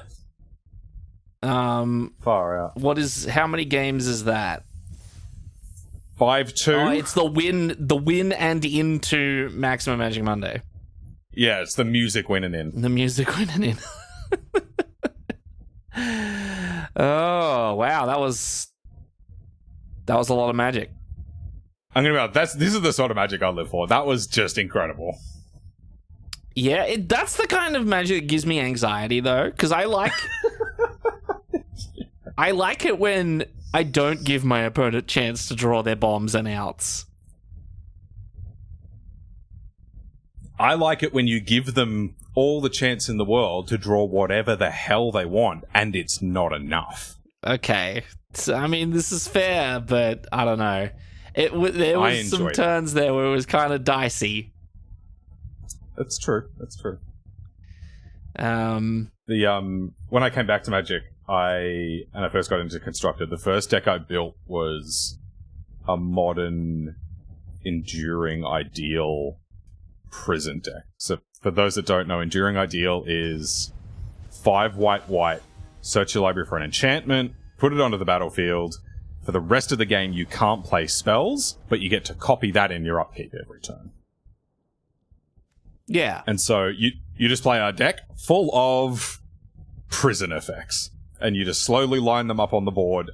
And so your opponent can do whatever the hell they want. They can play all their creatures, they can do all their things, and it just doesn't matter. They can't ever actually kill you. How do you win? Form of the Dragon. Of course.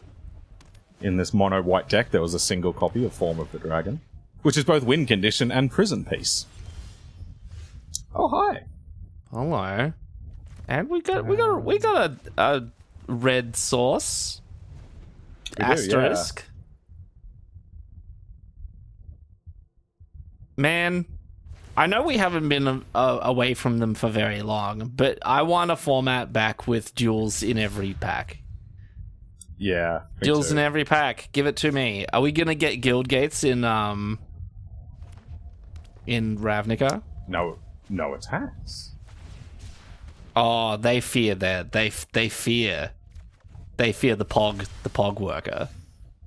Oh yeah, they did. Oh, because we had stops. Yeah, nice. I can play Saheeli. I'll just pick it up with another chance if they kill it. Oh yeah, and it might collect a removal spell.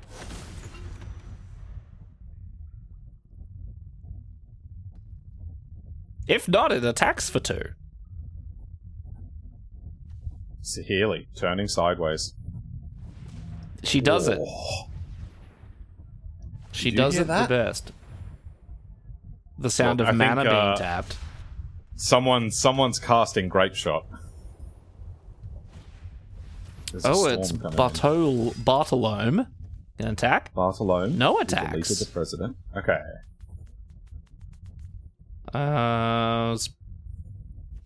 Play a worm?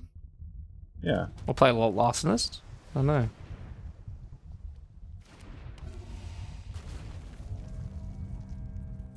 Well, I can play Larcenist next turn and start copying it. Well... Asterisk, but yes. Yeah. Okay, I need to draw my mountain. It's the Fungus Chungus! Sure is. Island? Yeah. I'm so glad that you told me that it's the Fungus Chungus. It is important information. It's a fungoid chungoid.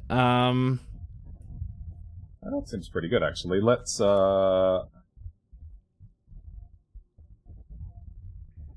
I just take out the marionette? I was thinking, like, actually, if you deadweight Bartolome, you either pick up Bartolome or you pick up 2 cards. It'll almost certainly be Bartolome. I just don't think we care about this. You reckon? Like, I've got 2-5. Actually, well, no, I mean, deadweight, they just sack the marionette in response to deadweight, right? Yeah. So I think Bartolome, I'm vaguely hopeful that if you deadweight Bartolome, they will pick up the snail and the marionette. I have no way to prove this. Extremely unlikely, but let's see. I have no way to prove this. But they look at the ball and they go, these 1/1s aren't doing anything.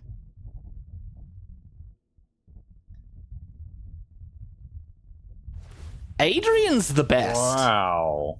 Adrian is the best at Magic. Wow. Respect me at all times. Sholv is as bad as Adrian. I never would have thought. And now you play Larcenist and bye-bye Fungus Chungus.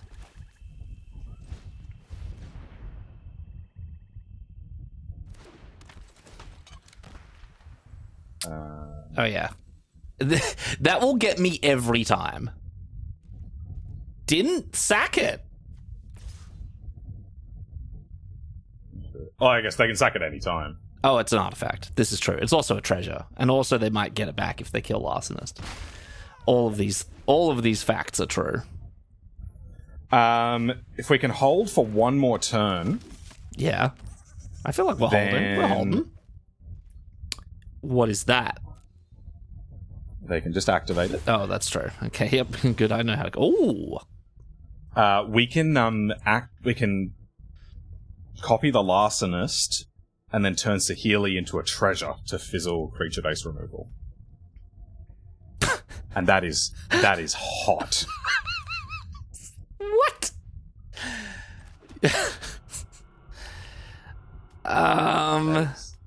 That is hot. I guess so. Attack with the worm and the Larcenist? Not the Larcenist. Why not the Larcenist?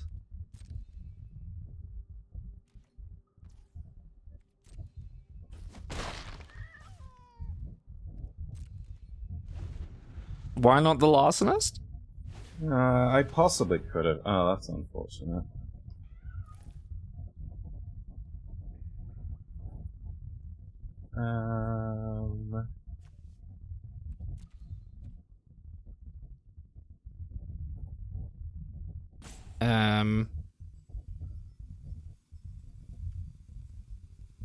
That's fine.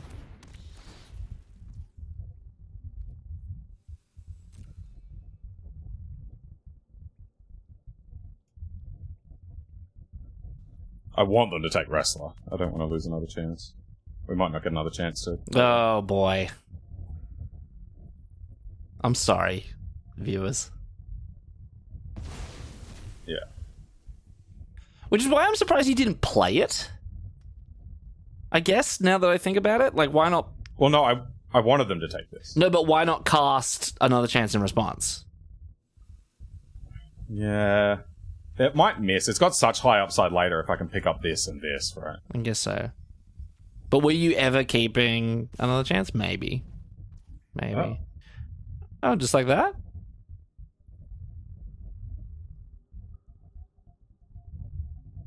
I mean, I guess it's a fairly easy calculation for them. Oh, you're cooking, and I know you're cooking, and you haven't even mentioned what you're cooking up, and I love it.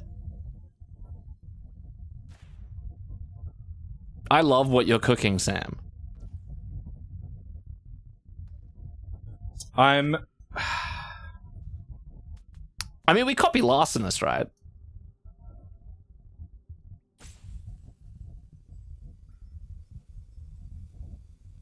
Or do we copy a worm?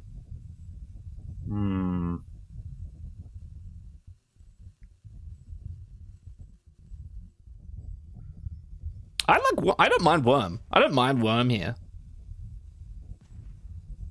Because worm still attacks next turn. As in, do I go in for the block with the worm? Oh yeah, 100%. Okay. The reason I wasn't liking this is it taps me out of that protection plan.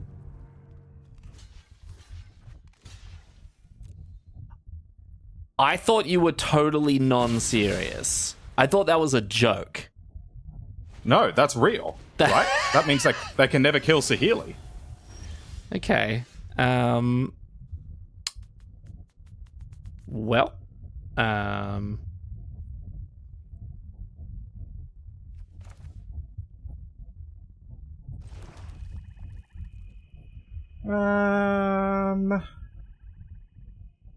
Spin? Or do no, that doesn't... Oh. I was hoping we could copy their stuff and I can just deprive them of a draw step for the rest of the game. Oh, yeah, I think that would be pretty busted. I could do that if I had one of these. Which is revolting. That's true. Okay, I'm just gonna pass. Yeah, okay. It just seems a little weak, but I guess we have a Saheeli, so it's not that bad. Like, we have removal and blockers and -2, -0, and a lot of ETB effects on the deck. Well, okay. We're both top decking. And we have a Saheeli and you do not. So we're a Benthasor away from doing some stuff. Yeah, we're basically any of our other creatures with ETB effects. Can I just sack this wrestler to turn on Descend? Why will it turn on Descend? It'll get me one closer, I mean. Oh, okay. That seems not worth it. But don't let me stop you if you want to go for these bold, like, keen ideas. Okay.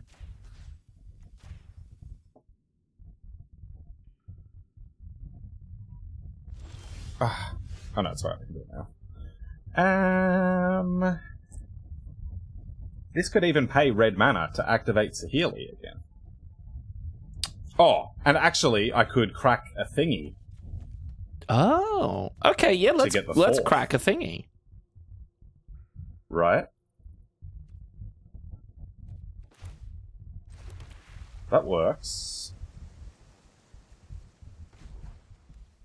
Don't leave that one up.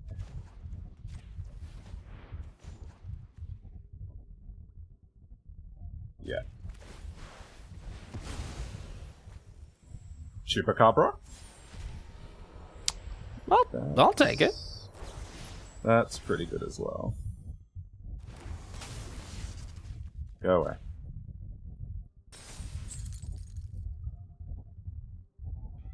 Attack with... And then copy... I could just copy the needle. Oh, you could. Oh, they're never attacking. How do they get out of this? They're never attacking, ever. Ever again, Sam. No. This is oppressive. Yuck. Mega yuck.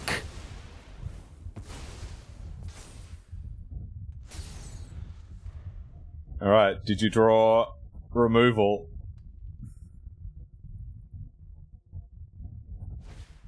No. Drew an axe jaw. Hey, guess what? It's never gonna attack. It just isn't.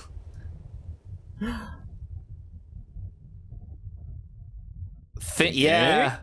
Yeah. I would be too. Yeah. It's quite the conundrum we've provided you with. Oh, God.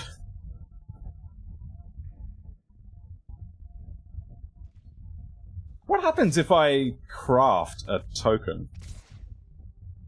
Oh, it doesn't have a backside. It'll just not transform. Because you'll exile it, right? Because all those exile. Yeah. So. Yeah, and then it won't come back. Oh, that's useful. Do it again. Flip it. Oh, wow. Yeah, Mountain's actually hella useful. They attacked? That's bold. Spin. Okay, I'm gonna... Hang on. Do we have a win? Is it just this? No. Do we have a win? Because we have the cave online now. I know. So if I just Larcenist, take out the Axe Jaw, then they can block 4. And they take 6. And I get in 2, 4, 7. Okay, let's copy Needle then. Just keep a plan A.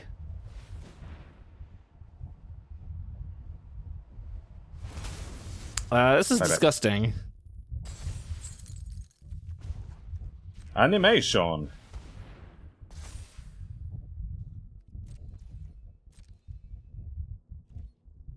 In we go.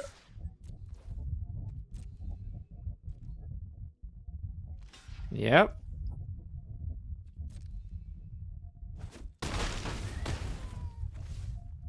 You could flip the needle. Oh, that's actually bad. No, we want the needle. Don't flip it. Oh, if you copy the backside, does it come in on the front side?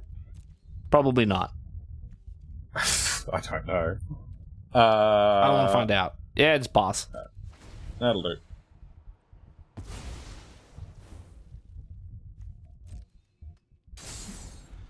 This is kind of gnarly. What the hell? Yeah, it's is it removal? Like, even if it is, I think they're done. Oh! Alright, they got there. I think they're still a little bit dead. Yeah. Especially, even more so if they decide that they want to attack here.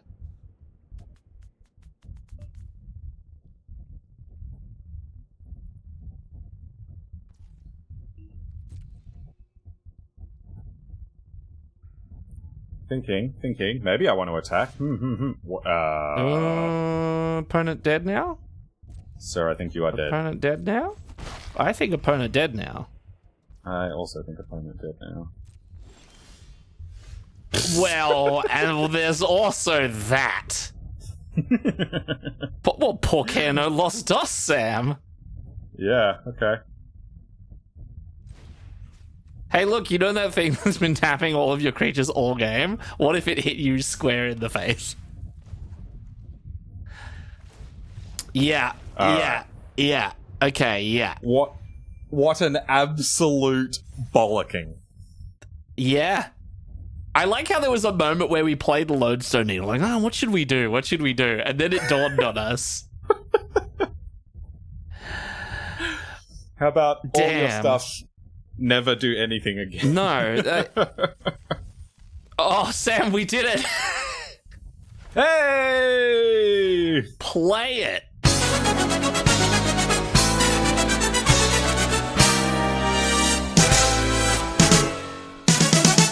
Welcome everyone to Maximum Magic Monday. That's right, ladies and gentlemen. All 9 games of fantastic gameplay, straight from the Draft Punks to you.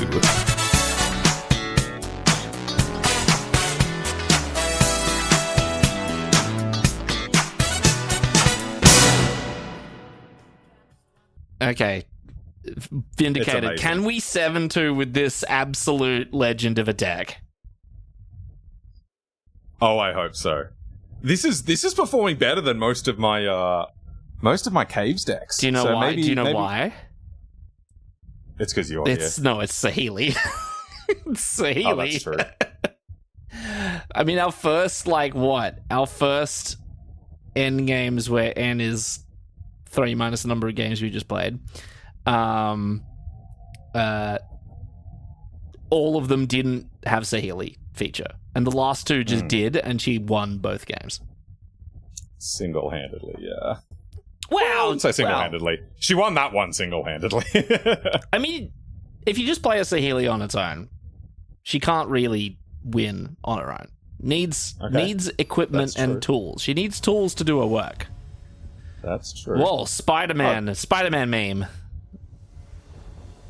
Banjo-Kazooie. Oh, wow, it's perfect. It's got removal and everything. Wow, okay.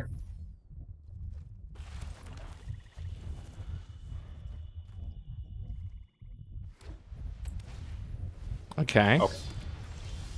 Tap land? Love it. We do love it. Yeah, absolutely play the tap land.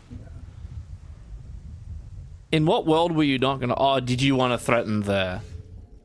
Maybe so. Oh, I thought you wanted to threaten the the Pog work champion. Opponent's a little stucky wucky on mana, it seems.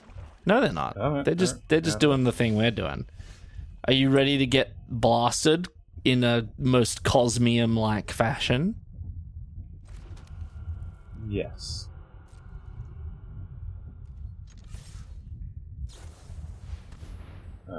Oh, even better. Wait. They're gonna trade? They're gonna trade? Seems unlikely. Okay. I'll take it. Did you understand that? No. Well, we can't deadweight it, but we can tithing blade it. Oh, you're thinking about dropping it. Yeah. I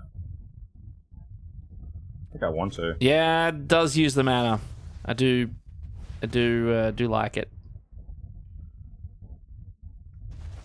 On top. Ooh, Saheeli. Okay. Hello. Well. To keep passing the turn. Look at our control deck, Sam. Pretty good, hey. Are they going to put the hammer back on it? Oh, they have double caves. Okay. Well. Do you reckon the blade's made of... Oh. Reckon the blade's made of titanium? I don't know. Because it's a TI thing? Oh, gosh. Yeah. I've got bad ones too, Sam. Oh. Oh, no. Oh, yeah. Oh, yes. Oh, yes. That's very medium. It's a medium card. I have not even cast this card. Actually, I've heard Sam Black. Sorry, I should credit Sam Black for this whole like caves thing with the Forgotten Cave. He did say that this you can consider if you've got the Forgotten Cave thing, because that card is just like so important to your game plan. Oh, right. Okay, they've got both of these active now, which is a little scary. I mean, we just play a Brian Fang. Next turn we can. This turn? Oh, okay. It costs 7, not 6. Does that mean I just sit tight for the moment? I think it does. Well, spin? Well, then I can't Brian Fang next turn. But doing nothing feels so bad. I want to... I want to spin. I can't help myself, Sam. I mean, I guess if I draw a land next turn... I'm on team spin right now. For what it's worth, I'm on team spin. I vote spin. Get in the comments, vote as well. Hell yes. All right. Oh, and it takes us off double blue. Nice. Okay, well, spend 6 mana for a door. It'll all pan out, Sam. Okay. They're gonna blow up the thing. Oh, they could blow up the glyph. It seems. Oh, it doesn't matter. It still triggers. Yeah, I was gonna say it seems like a not awesome. I mean, I guess they still get to. They don't care about attacking with those caves. Yeah. Wow, they're scared of that. Okay, let's do it again. Let's go again. Oh, hello. It's worse. It got upgraded. It's worse. They're spinning. They can't spin. They have removal. Is that removal? Flip into a random vanilla creature. Sure. Wow, and they didn't. I'm confused. All right, well that's Brian Fang next turn. All right, so let's copy this. Let's get some cards. Get some cards on deck. No, I want cards off deck. Yeah. And into hand. That's all I have. Or into to graveyard. Any of these. Well, actually, it's both. You don't get a choice. Okay, that's true. It's an easy choice. Oh, it also turns on the guy. Whoa. Yeah. I mean, we're playing the Echo, though. I mean, there's no shot that we're not. Do I deadweight their 2/3? Probably. I was thinking about cracking the other door. Or do we keep the other door around for more cards? That's a good question. Maybe I just don't even worry about this. I'll just save this for a 3/2 flyer. Yeah. Crack the door? Or we can wait to crack the door? No need to do it now. Yeah. I keep forgetting that it's not a sorcery.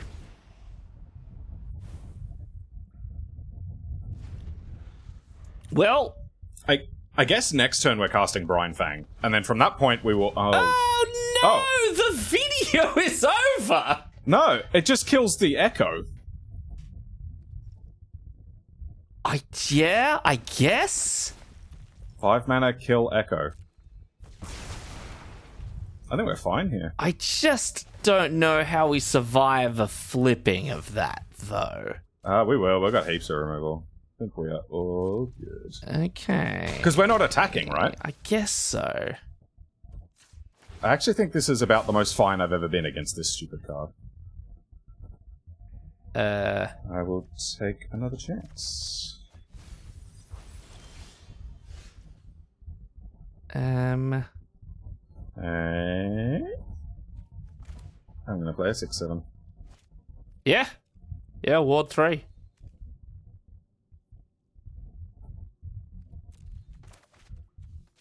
Hard to deal with, I would say. Get in there. Let's go, Saheeli. Go. Yes. Punch that person in the face. Saheeli of the combat step. That's a new Planeswalker card. Spins it. See, they want to spin the wheel rather than go flippy flippy. Gets a... Whoa. Okay. I have never seen this cast. Exile artifacts you control. Return an artifact. No. It's alright. We could petrify Saheeli. Oh yeah, I could So we could deadweight that's fine. Saheeli to like... We got attacks, though. Yes, we do. Okay, so hang on. Let me figure out what this is going to do. Exile artifacts with total mana value X, so they can make it 3 or 5. And return some from the graveyard to the battlefield. Okay, so they could return their deconstruction hammer. Okay. So let's start with this. Also, Eclipse will exile Saheeli, so that's bad. No, it only exiles their stuff. Oh, really? Yeah. Oh, that's sick. Yeah. Let's play a leech. Silly. 3 mana leech! Yeah. Oh, we should have hit him with the cave. Unless I just deadweight Saheeli and then pick her up. It seems like such a waste when Malicious Eclipse will do exactly the same thing and pick up their stuff too. I mean, I think almost certainly they're flipping the Glyph Bridge next turn unless they draw serious hotness. Yeah. So, I'm gonna do it. okay. I pass the turn with nothing suspicious. Now, flip the Glyph Bridge or serious hotness? With the flip bridge. I think we're... Now, I'm great that this finally happened on the channel, because people who have not experienced this card finally get to experience how terrible this is. It is so oppressive. So, something I noticed about it last time I played against it is if it dies in combat, you can still cast spells afterwards. Because the second ability is a static. Sam, It's really weird. they just played a 6/7. That's fine.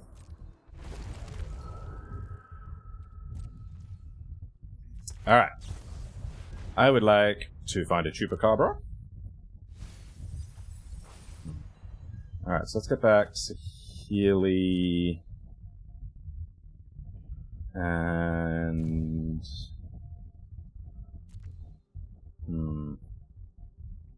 Really hoping for something better there. Siren? Echo? Probably just Echo. Yeah.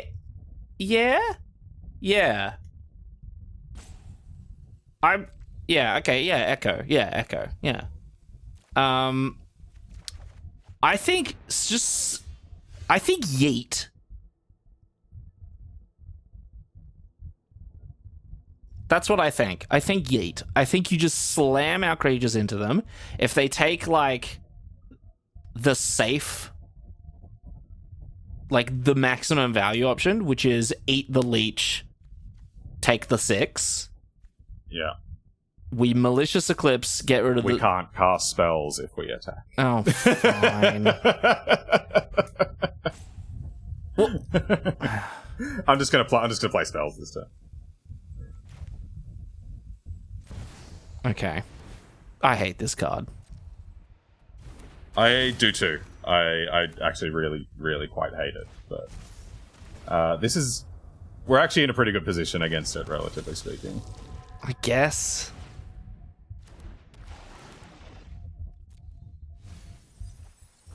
Ugh, yuck.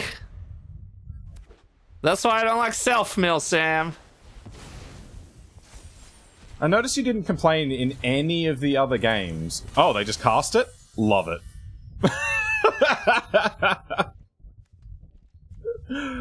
Cool. Okay.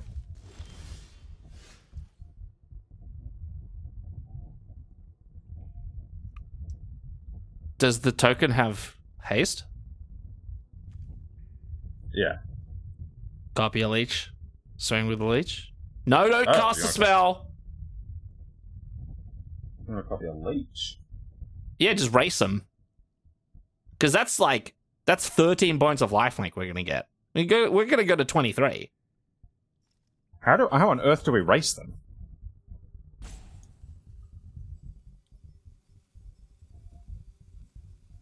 You copy the leech, right? Yeah. Yeah. We activate the land. Yeah. We turn the board sideways. They gobble up Brian Fang. Maybe they gobble up the leech so we can't copy it again. We gain 13 life, and they probably can't attack next turn.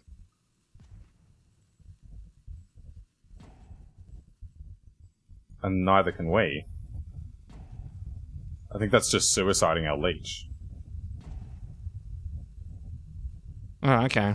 Well, why don't you just copy a leech and then swing with the copy of the leech then? Because I'd rather play this thing that can block their Wonderglyph that draws a card, and I can copy it and also draw a card. Ooh. Oh, that's really good. Okay. Oh, and that has flash. That's great. That's really good. Yeah, oh, okay. So now we're basically Gucci now. Because, yeah, it was like, your plan was like, let's gain some life to just, like, tread water, but I'd rather, like, draw cards to find an answer to this situation. That's fair. Especially when the way that draws cards trades for the thing that's beating us down. I respect. Okay. Yep. You got me. So now, this is great, actually, because they don't want to attack, because they can see that we can just Sahili copy the Echo. And then when they don't attack, we needle down these souls. Get out of here! They want no part of it. Whoa.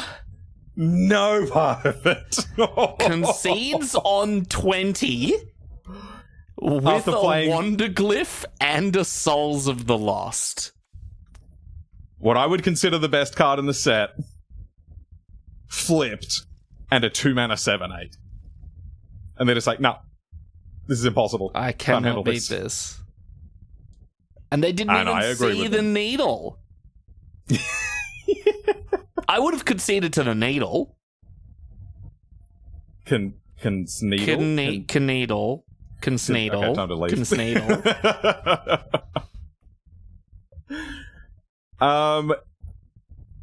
Adrian, this was a masterpiece. Yeah, this thing was sick, actually. What the hell? Oh my god. I didn't expect this at all. I was like, okay, we're drafting a bit of a meme deck. We didn't get the best version of the Caves deck. This is sort of whatever.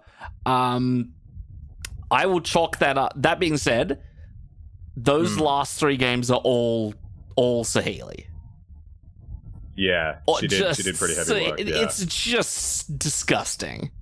Yeah. Especially with this, like, the sheer density of ETB effects and really good ones in this set. Yeah. It's just Chupacabra, draw cards, draw lots of cards. And every artifact ETBs to do something. Like, it either edicts you, it taps down your things, it draws more cards. It's like, what can't Sahili do in this format? Holy crap. Yeah. So, I mean, she was very powerful, but the shell around it, like, supported it really well, right? Like, we had a bunch of just, like, early defense, right? We had a couple of games where we just had 3 removal spells in hand and didn't cast anything for the first few turns. Yeah, true. Yeah, that's true. And we get to a late game, and we've got the thickest Muldrift you've ever seen, and 3 mana 5/5 lifelink. Yeah, and that's a gargantuan leech. It's a very big leech. It is a fairly gargantuan leech. The pasta of the bug world. No, don't say that again. Everyone agrees that that's what leeches are. My experience with this deck has been that this is like the thing that holds it together. Because you get a bit of value, you trade off, and then you'll often just get down to nothing each. And then you pick up a Benthesaur and a Chupacabra, and they're gone. There's nothing they can do. Yeah, that's true. Like, when you think about it, like, if Benthesaur even is just like a cantripper, and if there's in a world where their creatures don't cantrip, like they're only going down on cards when they play creatures, you're like drawing 4 cards almost. Yeah, exactly. That is compelling. That is highly compelling. So what I thought were some of the better versions of this have had like 2 copies of this and 1 copy of Defossilized. Defossilized is really, really good. Yes. What'd you think of this? I'm still I'm still like, I don't know. I'm still wary about it. I don't know. I'm completely unsure, but I dream for the situation where my opponent goes like, turn 1, white 1/1 flying men. Turn 2, two more white 1/1 flying men. Yeah. Turn 3, Scout, Waterwind Scout. And then turn 3 on my turn, I untap my N and 2 black, and I make it all go away. And that brings me great joy. And that sounds like Magical Christmas Land, but it's really not. There's a lot of openings in this format like that. Yeah, so because I've had trouble against like some of the blue-red decks where they just curve like 3 Goblin Tomb Raiders out in the first couple of turns. Which is where this seems appealing. So I don't know if you've had experiences with this card. Drop a comment, let us know. I've been blown out by it, but I'm still unsure because the instant. Hey, I'm gonna yawn now. My God, why is it always the shout outro? Because I was holding my breath zero professionalism for the very tense video. Your instant and sorcery slots in these decks are really competitive. That's true. That's a fair point. Does this meet the bar? Is it malicious eclipse or is it delicious eclipse? It does look a little bit delicious. It kind of looks a bit like. It looks like a bit metallic. It looks like it would be hard to bite into. I don't know about that. What is Aclazot's doing to the inner sun? No, Adrian, we're moving on. That'll bring us to the shout-out. This is where we give personalized shout-outs to the top 8 comments on our last video, and a personalized shout-out to every new commenter. While we get that ready, today's pick of the week is up on screen now. Drop us a comment. Let us know what you would have taken here, and we may well feature you in this segment next week. Adrian, what did the very fine folks have to say about pick of the week last week? All right, for pick of the week last week, well, it's a week and a half ago, but that's because we've actually been here before. And this is the second time we're recording this shout outro, so let's just get straight into it with 2 new commenters. And our first new commenter is Daniel Wilson. Daniel Wilson says, always pick removal. Okay, now, I like that Adrian didn't mention why we're redoing the shout outro. He'll probably say it was something to do with a recording failure or something, but what actually happened was he was so rude to these new commenters. Whoa. He said just unforgivable things, and we had to just sit down afterwards and say, look, Adrian, you can't be mean to Daniel Wilson here, because he is a fine, upstanding Magic the Gathering player who knows very much about draft. We can't talk about them like that. And so we said, okay, we'll redo the shout outro. I didn't know that's quite how it went, but I take it all back. I've learnt from my mistakes. If that's exactly what happened, I've learnt from my mistakes. And I'm sorry for any harm that I definitely haven't caused you, Daniel Wilson. But thank you and welcome. Welcome to the shout outro. Yes, for some reason my audio recording software totally did a poo in its own bed last week. And there's a point about like an hour and a half or like an hour and 50 into the video where my audio just stops, and it's great. It's phenomenal. We might release it. Who knows? Anyway, thank you. We might release what we've got. We'll see. Thank you, Danny Wilson. Great to see you in the shout outro. Hope to see you in future weeks. Next, another new commenter. We have Dan Deslauriers. Delorier? Dane? I like that this is the second... Yeah, I like that this is the second time we've been through this, and I'm pretty sure it's Dane. Either way, it should definitely have your absolute worst French accent on it. My name is Dan Deslauriers. Like that? Is that offensive? That was adequately terrible. You can read. It might be. Okay. Anyway, okay, no, I'm not going to go there. Dane, and the worst part is I made the exact same error last week when we recorded it the first time. Oh yeah, I know, yeah. And I didn't do it again on purpose. Dane says, nice Agatha Christie reference.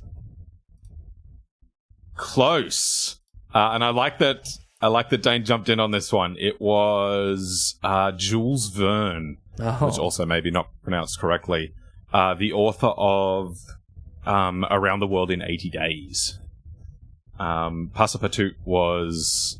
I can't even remember the main character's name, but Passepartout was his companion on his journeys.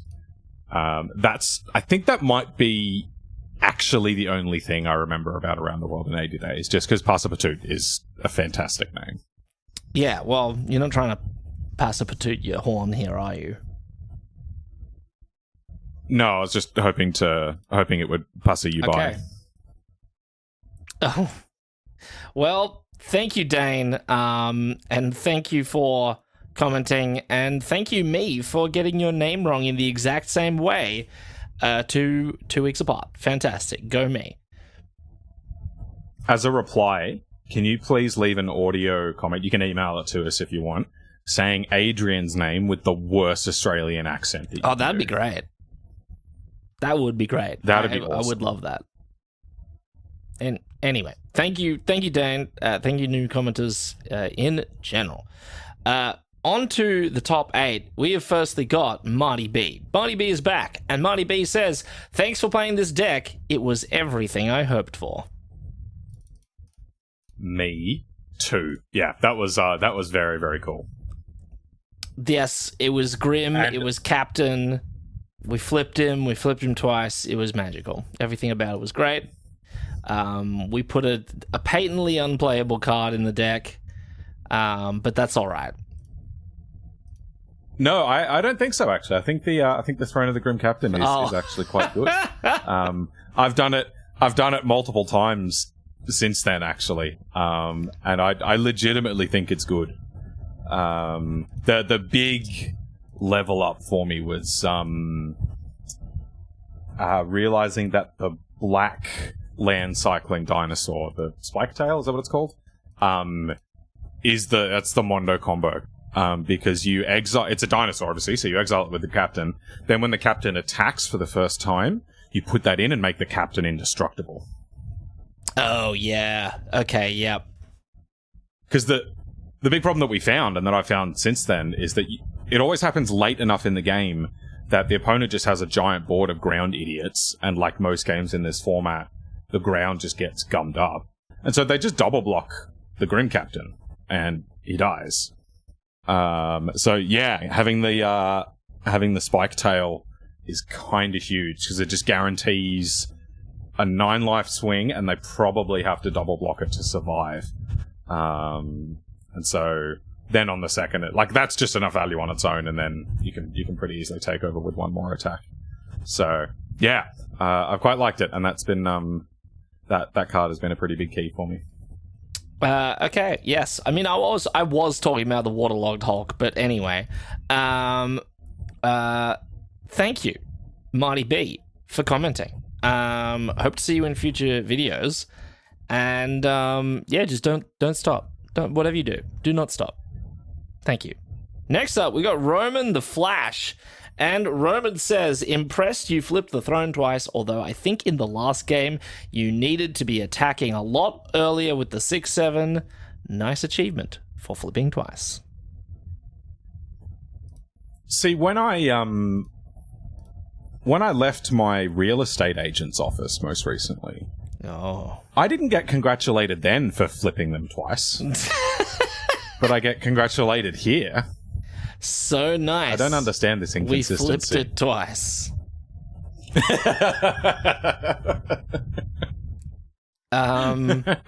Thank you for thanking us. Yeah. But yeah, it really doesn't get old. flipping the Grim Captain. It just like it feels no. like such a monumental achievement. Especially when you learn halfway through the video that you're actually supposed to exile your best graveyard cards with it. And not like just random dorkers. That was very smart of us, yeah. We're very clever. We're very Did you know that you can YouTubers? You can get your Benthosaur back into play with the Grim Captain. That's cool. That's cool. Just get another dig through time. That's a blue dinosaur. Hell yeah. Sure is. I love that. That's great.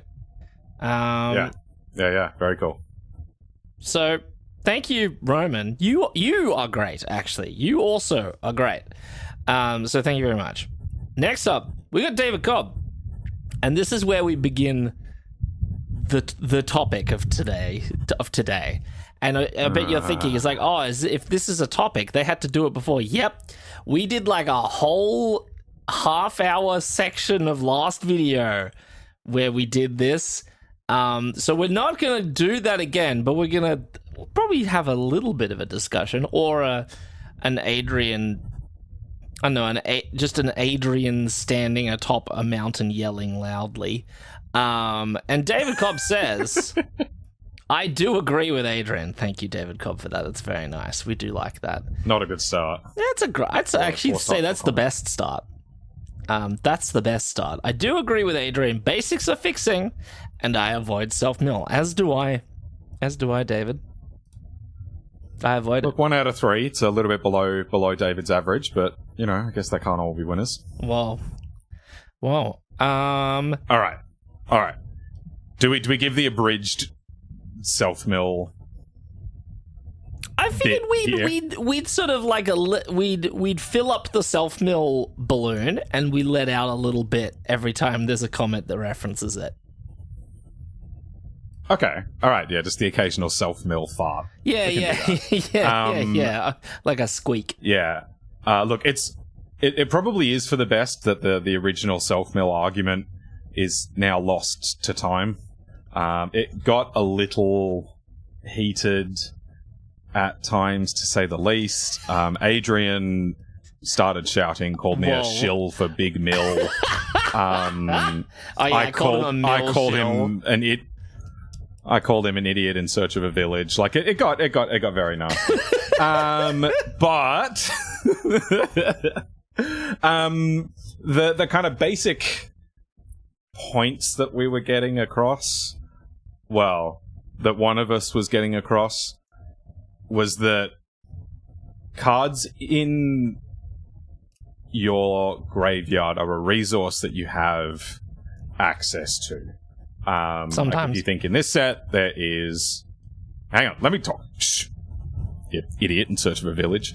Right, so there's all the craft cards and raised dead effects, like another chance, all this sort of thing. Whereas the cards that are stuck in your library that you will never actually draw down to are a resource that you don't have access to. They're kind of completely closed off from you unless the game goes so long that you happen to draw through your whole deck. And so, without wanting to turn it into a violent channel-ending argument again, where Adrian says very hurtful things to me. This is getting out That was kind of my... that was kind of my basic point. But you were saying, there are circumstances where you don't want to do that. Do you want to pick up on that? Yes. I don't think self-mill is good all the time. I don't think it's good. I get it in circumstances where you've got you've got ways to get things out of the bin, you can get things back out of the bin, but I feel like if I drafted cards, I theoretically want access to them, and I don't want to randomly put them in the bin where I could never get them again. Yeah, and so, my point is that you have more access to them in the bin than at the bottom of your library. Thank you, David Cobb. But that. Go on. Yeah. Thank you, David Cobb. Great. We let a little bit out of the self-mill balloon. Now we're going to move on to the next comment. But thank you, David Cobb. We love you lots. Keep tweeting, keep commenting. It's all great. Next up is Instant Electron. Instant Electron says, "Oh wow, love the commitment to the Grim Captain deck this week. Can't wait to hear Adrian's manifesto on LCI." Would you like to hear my manifesto? Hit us. I think my manifesto was the thing that everyone, that like it dawned upon everyone like a week and a half ago. Which is that, like, flyers are the only thing that matters. Yeah. And I don't know if that was particularly groundbreaking news back then, but now it's like everyone knows this. At least everyone in the draftosphere knows this, that flyers are just the name of the game. You're not drafting flyers. You may as well not be drafting.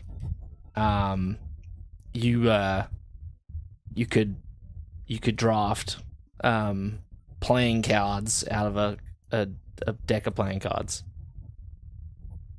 Man, tell you what. Yeah, kind of. If you got like a whole bunch of draft addicts in a room, people would draft a deck of playing cards if they could.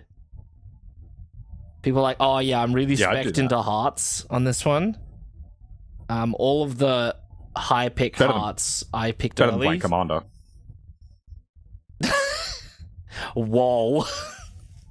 Well, I love it when watch Sam that subscriber count go down. I was gonna say, I love it when Sam brings out his Commander hot takes, because it's like the most played and most beloved format of Magic, so it can only make him enemies. It's great. But that being said, drama's good for engagement, so you know what? Bring it on, Sam. There's someone I'm mutual friends with on Twitter who I don't know. But they're like one of my most engaged followers with the handle Commander Sucks. It sucks in capital letters. Damn. I love it. I found my people. Yeah. But yeah, you're right. I can't actually remember if we were talking about it while we were recording or not. But yeah, I've like come to the conclusion that like your priorities when you're drafting this format are: number one, take flyers. Priority number two, take things that deal with flyers. Priority number three, go back to priority number one. It wraps back around to take flyers. Yeah.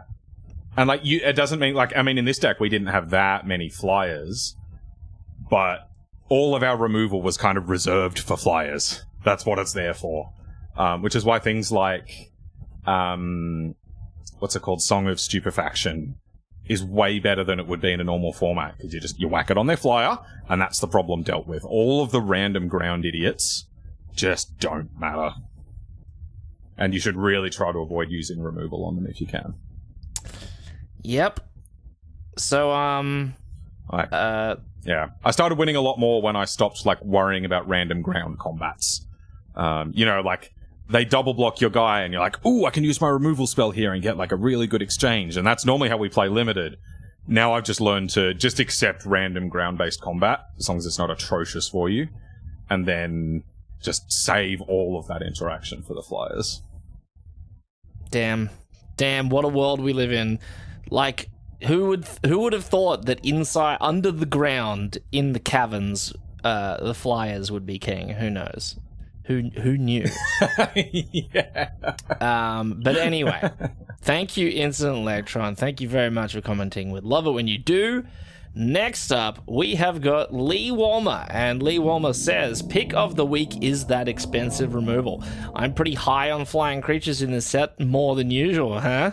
The suite of blue flyers playing aggressively is making blue more acceptable than usual. You might say that I've been caught under a siren spell, but flying and artifact synergy are where I'm at for pick of the week with OOGA Siren. Shout out to the Fixing Cave, but not a pick 1, pick 3. Pack 1, pick 3. Basically what we just said. Okay, yes, so flyers.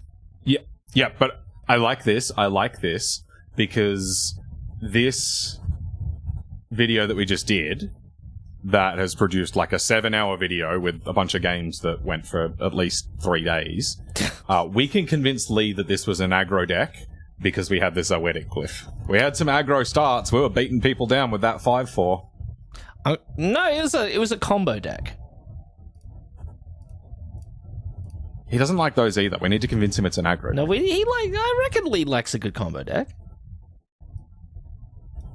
Only if it like kills them on turn 3 by attacking with Goblin Guide. Is Burn a combo deck?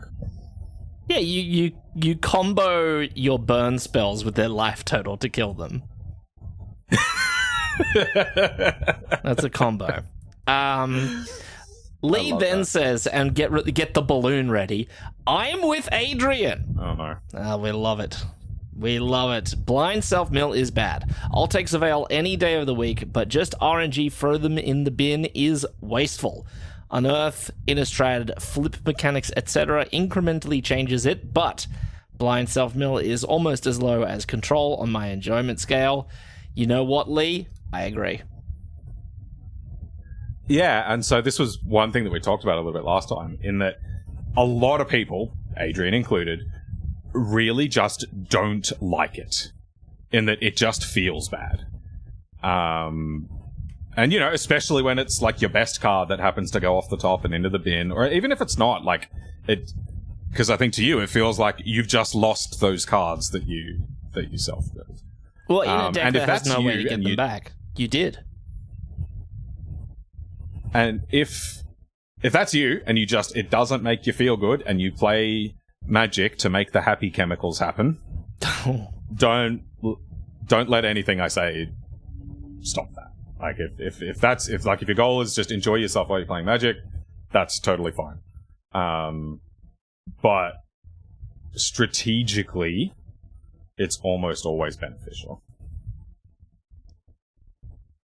Because of the stratagem. And the argument I made last time, this is great. It's like we're talking about an argument we had that no one ever heard. This is very funny. It's very meta. I know how to like explain this, but it's funny to me.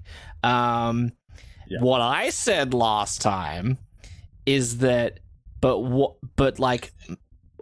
if I need to maximize my chances of winning? Like, my deck gets worse when I mill over my good cards. So I want to draw them. I don't want to mill them. Yeah. So there's two things there. So one of the times you don't want to self-mill, and it came up a little bit today, is if you're in the kind of game where you will go through your entire deck. And that does happen sometimes in Limited. If that's the kind of game that you're in, there are times where you won't self-mill. And especially if you're in the kind of game where you only have one way to win, like you've only got one out, you know, you've got a bringer of the last gift or something, and like that's the way that you're going to win the game, and you're also in the kind of game where you're going to draw the whole deck. That's important. You need to be in that situation. Then yeah, don't self-mill. That's fine. But the other thing that's a little bit counterintuitive is, if you're not in a situation where you're going to draw the whole deck, and you have no graveyard synergy whatsoever, it doesn't change your chances of drawing the card to self-mill. If you run the maths on it, it doesn't change. Yeah, that's so the bit milling. that came... If your goal is, if the goal is draw your best card, self-milling doesn't change that. Which is wild to me. And you made the point that I could sort of start to get on with, that it's similar to like the Monty Hall problem, and it's kind of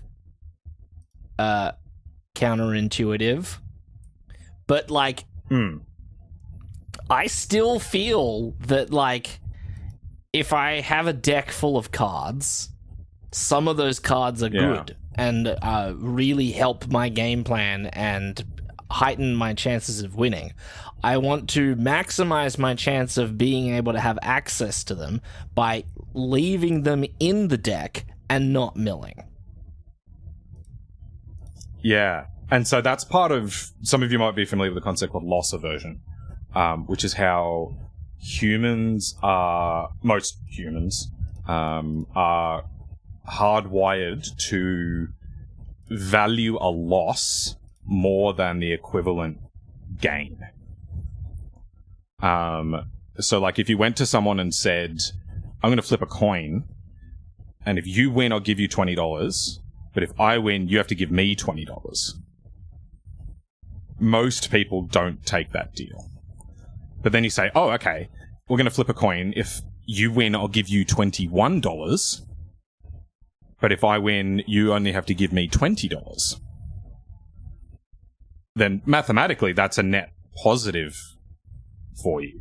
But most people don't take that deal either, because we want to avoid losses more than we want to gain gains. Here's a question then. What if you had the and this is an interesting thought experiment for the players as well. You draft your deck. You build your 41 card deck, okay? You take it to the table. New rule, new mechanic introduced. You can shuffle your deck and exile the top 20 cards from it and play with the remaining 21 card deck. Do you take it? Are they exiled face up? No. It probably doesn't make a difference then. Oh, okay. Aside from the fact your deck easier. But would you reckon you'd take it? I don't think it makes a difference. Okay, what if they exiled face up?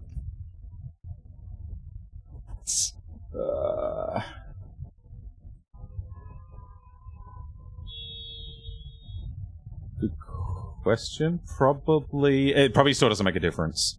If it happened partway through the game, then it would be a slight positive. Interesting. I just don't feel like it is. But anyway, we've left enough rant out of the rant balloon. Let's thank Lee Walner. Yeah, hang on. Do we have one more? Because I've got one more point. We got plenty more. Oh, okay. All right, cool. Well, all right. We'll leave that in the balloon then. Keep going. Thank you, Lee. We got a lot of rant left in the rant balloon. But thank you, Lee, for commenting. Next up, we have got Michael Raymond with the double comment. Let's start off with Rainbow Michael, who says, I have never wanted to see an unstable lift bridge off the top as badly as during Game 4 when Adrian announced with full confidence they can't kill our Grim Captain. And hey, guess what? We beat it today. So it's not even... That card isn't even no thing anymore, even though I hate it and I wish it would go away. Yeah, I think people complain about Rares Unlimited too much. Not that bloody card. That thing can... I don't want to have to put censors in because we're on a time limit. That thing can go away. It's nuts. No, it's awful, stupid, bad, no good, poopy, bad card. Go away. It's a Wrath. Already good, right? Yeah. Already good. Yeah. Then they put a control, like a prison piece 5/3 with flying on it. Yeah. What the hell? And putting the win condition on a Wrath of all things is the most obnoxious thing you can do. Yes. Like, remember Sunfall? Where it was just ridiculous, largely because it was a Wrath that left you with a 5/5?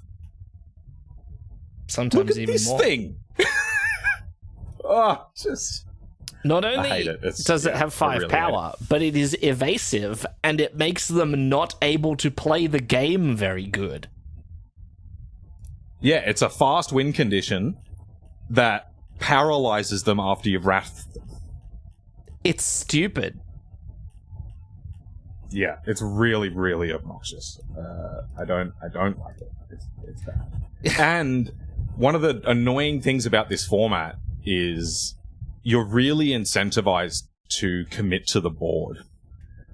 Because you need more flyers than they do so that you win the flying race, but you also need to keep up the random ground dorks so that their ground guys don't go around you. And that's the normal way these games play out. You both just come up the ground so no one can attack on the ground, and then there's a bit of a flying war. And so a Wrath in that environment is already obnoxiously powerful and annoying. Yes. So yeah, Unstable Glyph Bridge is very satisfying that we just destroyed it in that last game. Conceded on 20 with a flipped Glyph Bridge in play. I guess that's the powers of Healy, but we've already been over that. Anyway, onto Purple M. Michael. Purple M. Michael says, pick of the week is a wild one because of the Grim... Well, because for the Grim Captain deck specifically, you actually really, really want the Greedy Freebooter. As soon as you have those, you can completely cut blue from the deck. It's low-key the actual high roll for taking early Grim Captain because it means you have a real shot at only needing green-black. I kind of love that. That's really, really smart. It is clever. We did not. Yeah, the more after reading that comment, I've thought on that more and more, and yeah, that's very smart. Very smart. It reduces the number of colors you need in the deck. Black Pirate. I think so. Yeah, at common at least. Yeah. Right. Okay. Yeah. Fair. So yeah. Yep. Well, hey, good. Yep. Good call. Good call, Michael. Interested to see what you think about our exploits in this deck that we've just drafted. And maybe on the next comment we'll let a bit more rant out of the balloon. That's what I'm looking forward to. Get to that. Okay. Thank you, Michael. Thank you, Michael. I love you. We do love you so much. Like you wouldn't even believe. You would never understand how much we love you. See, this is Adrian. He thinks you're very stupid and that you can't understand these things. No. I think you're very smart, but you just can't. You can't. Our affinity for you, Michael, is beyond knowledge. It is deep. It is deep, unthought wisdom, uttered only by Cthulhu himself. Thank you, Michael. Our affinity for you is even more broken than affinity for artifacts. Oh, damn. That's good. Anyway, on to the next commenter, who is the Killer Poodle. And the Killer Poodle says, this video was undeniable proof that Waterlogged Hulk is actually just waterlogs your deck. Woof. And I love the amount of support I'm receiving. That's all I can say.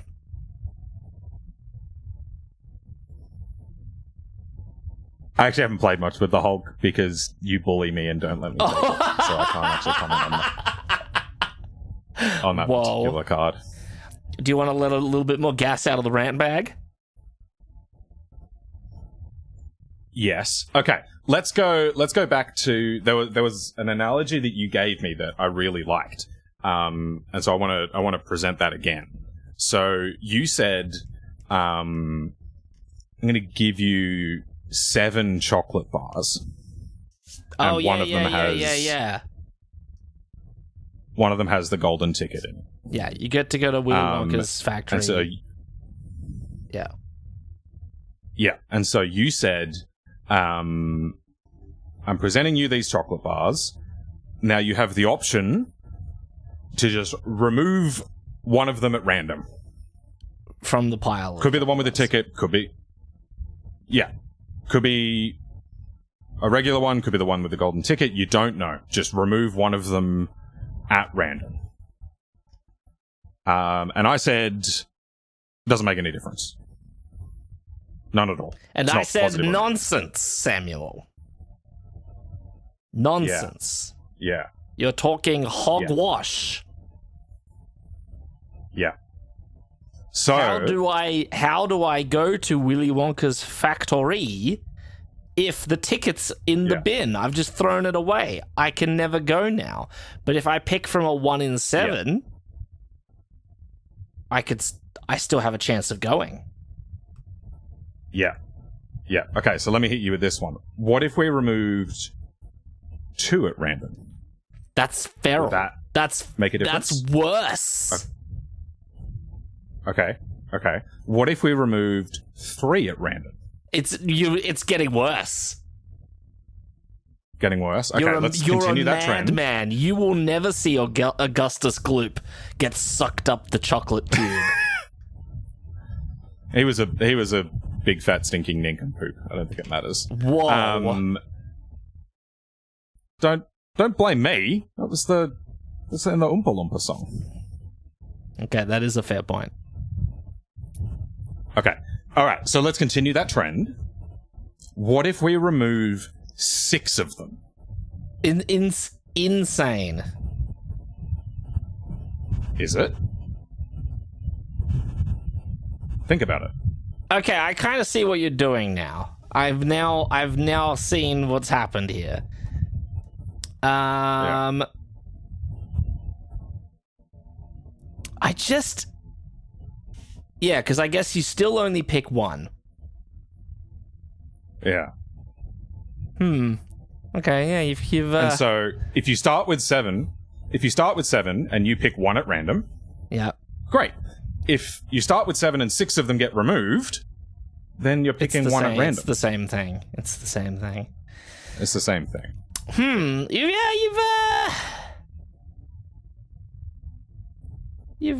got me there. You do have me there. What do you think about that one? Yeah, I thought that was... yeah, okay. Okay. My boy, I'll let my boy cook. Damn. All right. Okay. Check out this Adrian Walker guy, like willing to entertain other perspectives. That's a rare quality.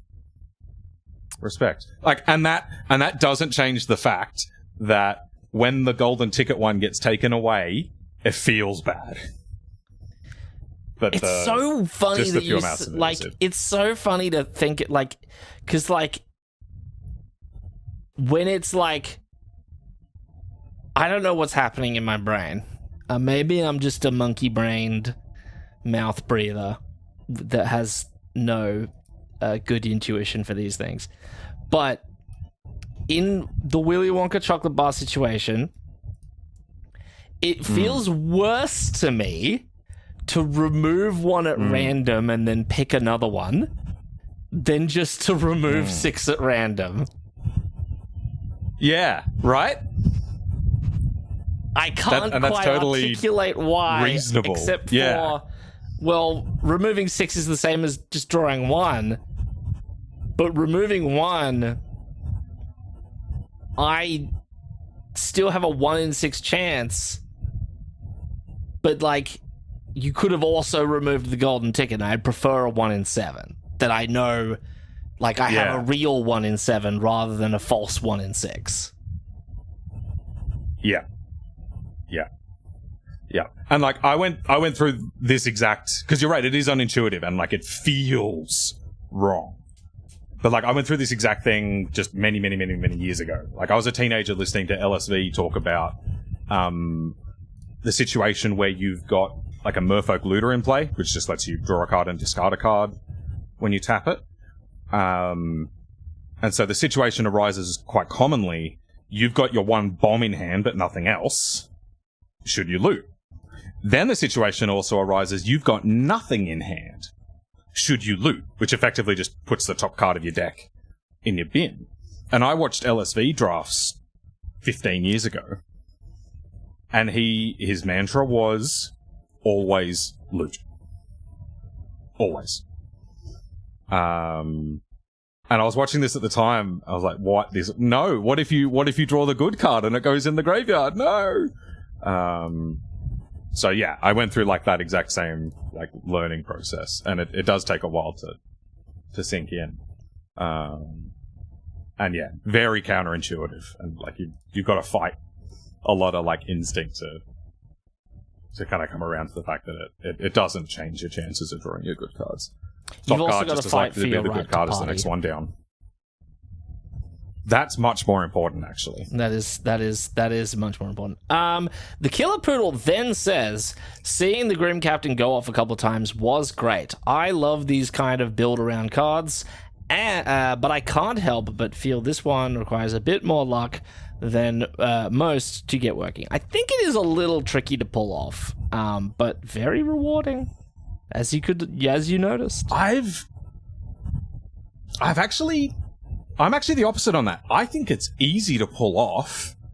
What's hard is building the deck so it doesn't have a bunch of crappy cards in it. Like, our version had 2/4 Merfolk with Explore synergies when we didn't have much Explore. Like, trying to build it so you don't have to play cards like that. And then just the challenge with Blue-Black, as always, is being able to survive the early game. Because I think if you can do that, I don't think it's actually that hard to get all the pieces that you need and flip it. Oh, the other challenge is being able to attack with it without it dying. But with the Black Dino, that's possible. It's very key. doable. Killer Poodle then says, pick of the week, I'm leaning towards the greedy freebooter. It's an early play, a pirate for your Grim Captain, shores up your drawers, and when it dies, it's free booty. I've been finding that this format is actually pretty quick. The pressure from early plays can really add up, and having some cheap blockers with upside can help you hang on until you can turn the corner. I mean, I had you yell at me, screaming, Sam, screaming at me, asking, just tossing my cards around the local game store. When you had heard that I put Greedy Freebooter in my deck. How do you feel about it now? There were threats of calling the police. It's true. And we know they'll turn up. It's getting them to not turn up to my place. That's the hard part. That's it. It's the hard part. I still don't like it as a card, but I do like it that it means you can play a 2-color Grim Captain deck. So for that reason, a very smart choice. You can probably wheel it, but I love the spot from the commenters on this one. I hadn't even considered that. So yeah, very smart, guys. Very smart. And then the Killer Poodle says, in honor of our fallen captain, I offer the immortal words of Walt Whitman from O Captain, My Captain. Exalt, O shores, and ring, O bells.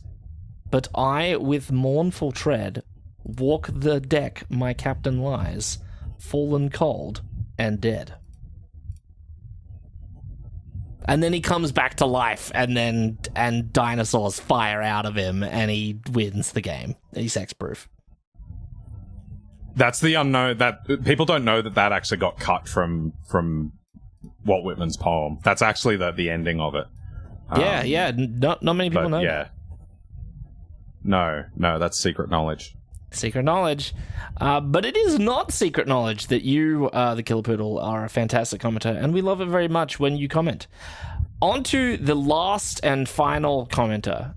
We have got Robot Butler J in the comment section, just commenting up a storm every week. We love to see it.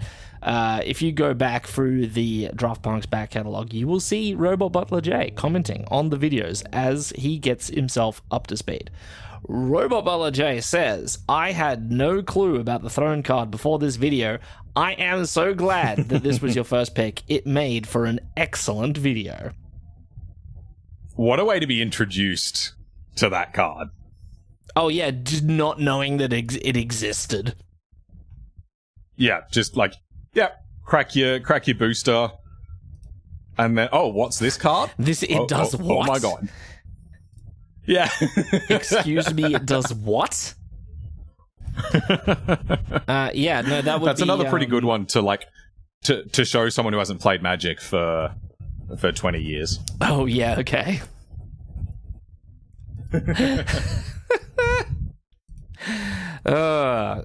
Ruel J then says, also, I agree about not liking South Mill.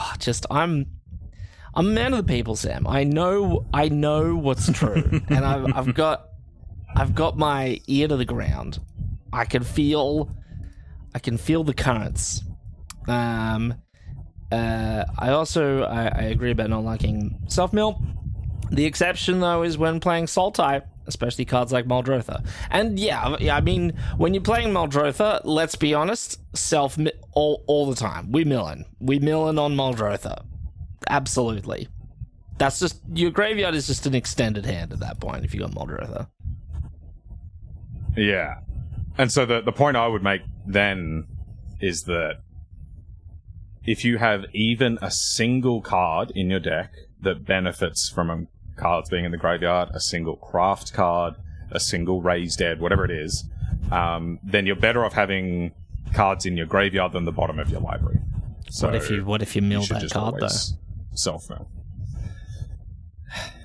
Yes. On the topic of Muldrotha, I don't play Commander, but if I did, I would play Muldrotha.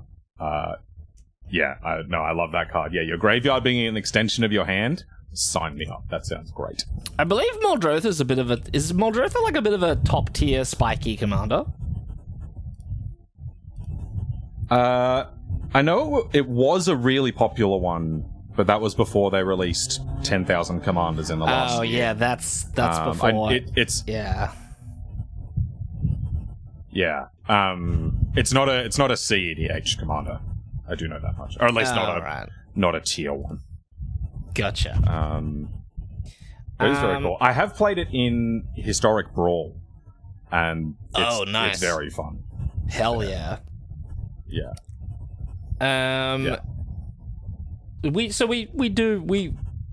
If there is a format that comes out on Arena since Dominaria where you can play Muldrotha, we will draft it. Absolutely. 100%. And we will, and then I will offer an olive branch to Sam, and then we will self-mill into oblivion. Robot J then finishes it off with, regarding pick of the week, I would have chosen Freebooter. It's a pirate and gives you fixing, which seems to be a through line. Everyone has said take the pirate, it fixes you as well. Big brains in the comments section. Big brains, big pirates, big fixing. Big love it. Big lovers of Adrian's opinions. I was going to say big love for all the commenters, but in a classic Adrian fashion, he's just I made it about me. Just stoking his own ego. I was passapartooting my own horn. Nice. Well, speaking of you though, you should put Muldrotha in your vintage queue. What? You should put Muldrotha in your vintage queue. Oh, I think I have one in like the spares box. Yeah. But I don't think it's in the cube currently. But tempting. It is a great card. Very good. It's probably not very good, but I would absolutely go for it. Oh yeah, well yeah, it's got Sam Draft's Vintage Cube written all over it. But that being said, I'm a big fan of how you draft Vintage Cube, because every time you do a Vintage Cube, I'm like, wow, Sam, hell yes, that's the best thing I've ever heard of. Like, you have this knack for coming up with like these whack builds in Vintage Cube that I love a lot. I think you should just have like a YouTube channel where you post your Vintage Cube decks. That's all you should do. No talking. First of all, I'm blushing. Just a video. Just a video that's about 5 minutes of just a blank screen. That's just the Modo interface. And that's it. Don't ruin the video by ruin it by talking. Yes. The deck. That's great. Is entertainment First enough. of all, that's the nicest thing anyone's ever said about me. I am blushing. Wow. Second of all, good news. I do actually happen to have a drafting channel. Maybe we should upload some vintage cubes to it. Oh, what is it? You wouldn't have heard of it. Okay. Nah, I wouldn't have. I'm not that into draft. Tell you what I am into though.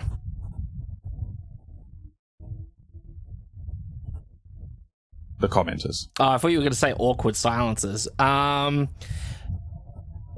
am into the commenters, Sam, and let's finish it up. Another shout outro. We did the shout outro twice. Not that you'll ever notice.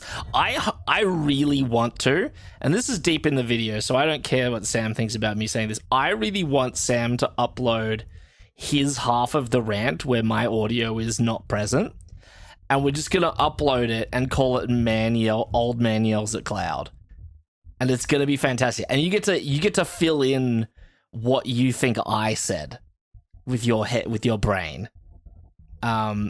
That's really funny to me. I really want to see that piece of content appear on the channel. And like, it's only good for you, Sam, because you only get your side of the argument heard. Like, you I think you win that argument. Oh, great. That's all I need. Yeah. Anyway, that's true. Yeah, no, I'm not here for the exchange of ideas or self-improvement. No. I just want to win. Let's do it. Yeah, hell yeah. It's excellent. Yeah, great. Before we finish up the video, hey, guess what? Khans of Tarkir, a draft set that has been lauded over the years as being an all-timer, is on Arena in its original form.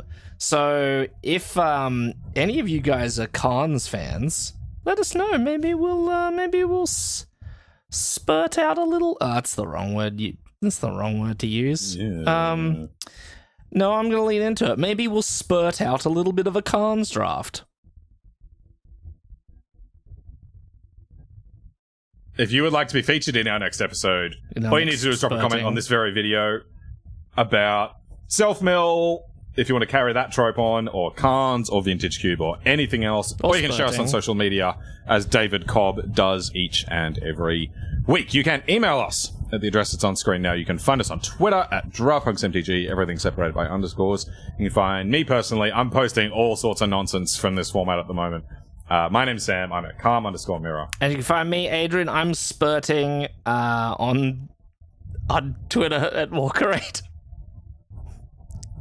Adrian, tell me. What do they call a werewolf on YouTube? He's a spurt wolf. I hate this now. I was like proud that I lent into it, but now it's weird again. It's a like and subscribe. It's a like and subspurt.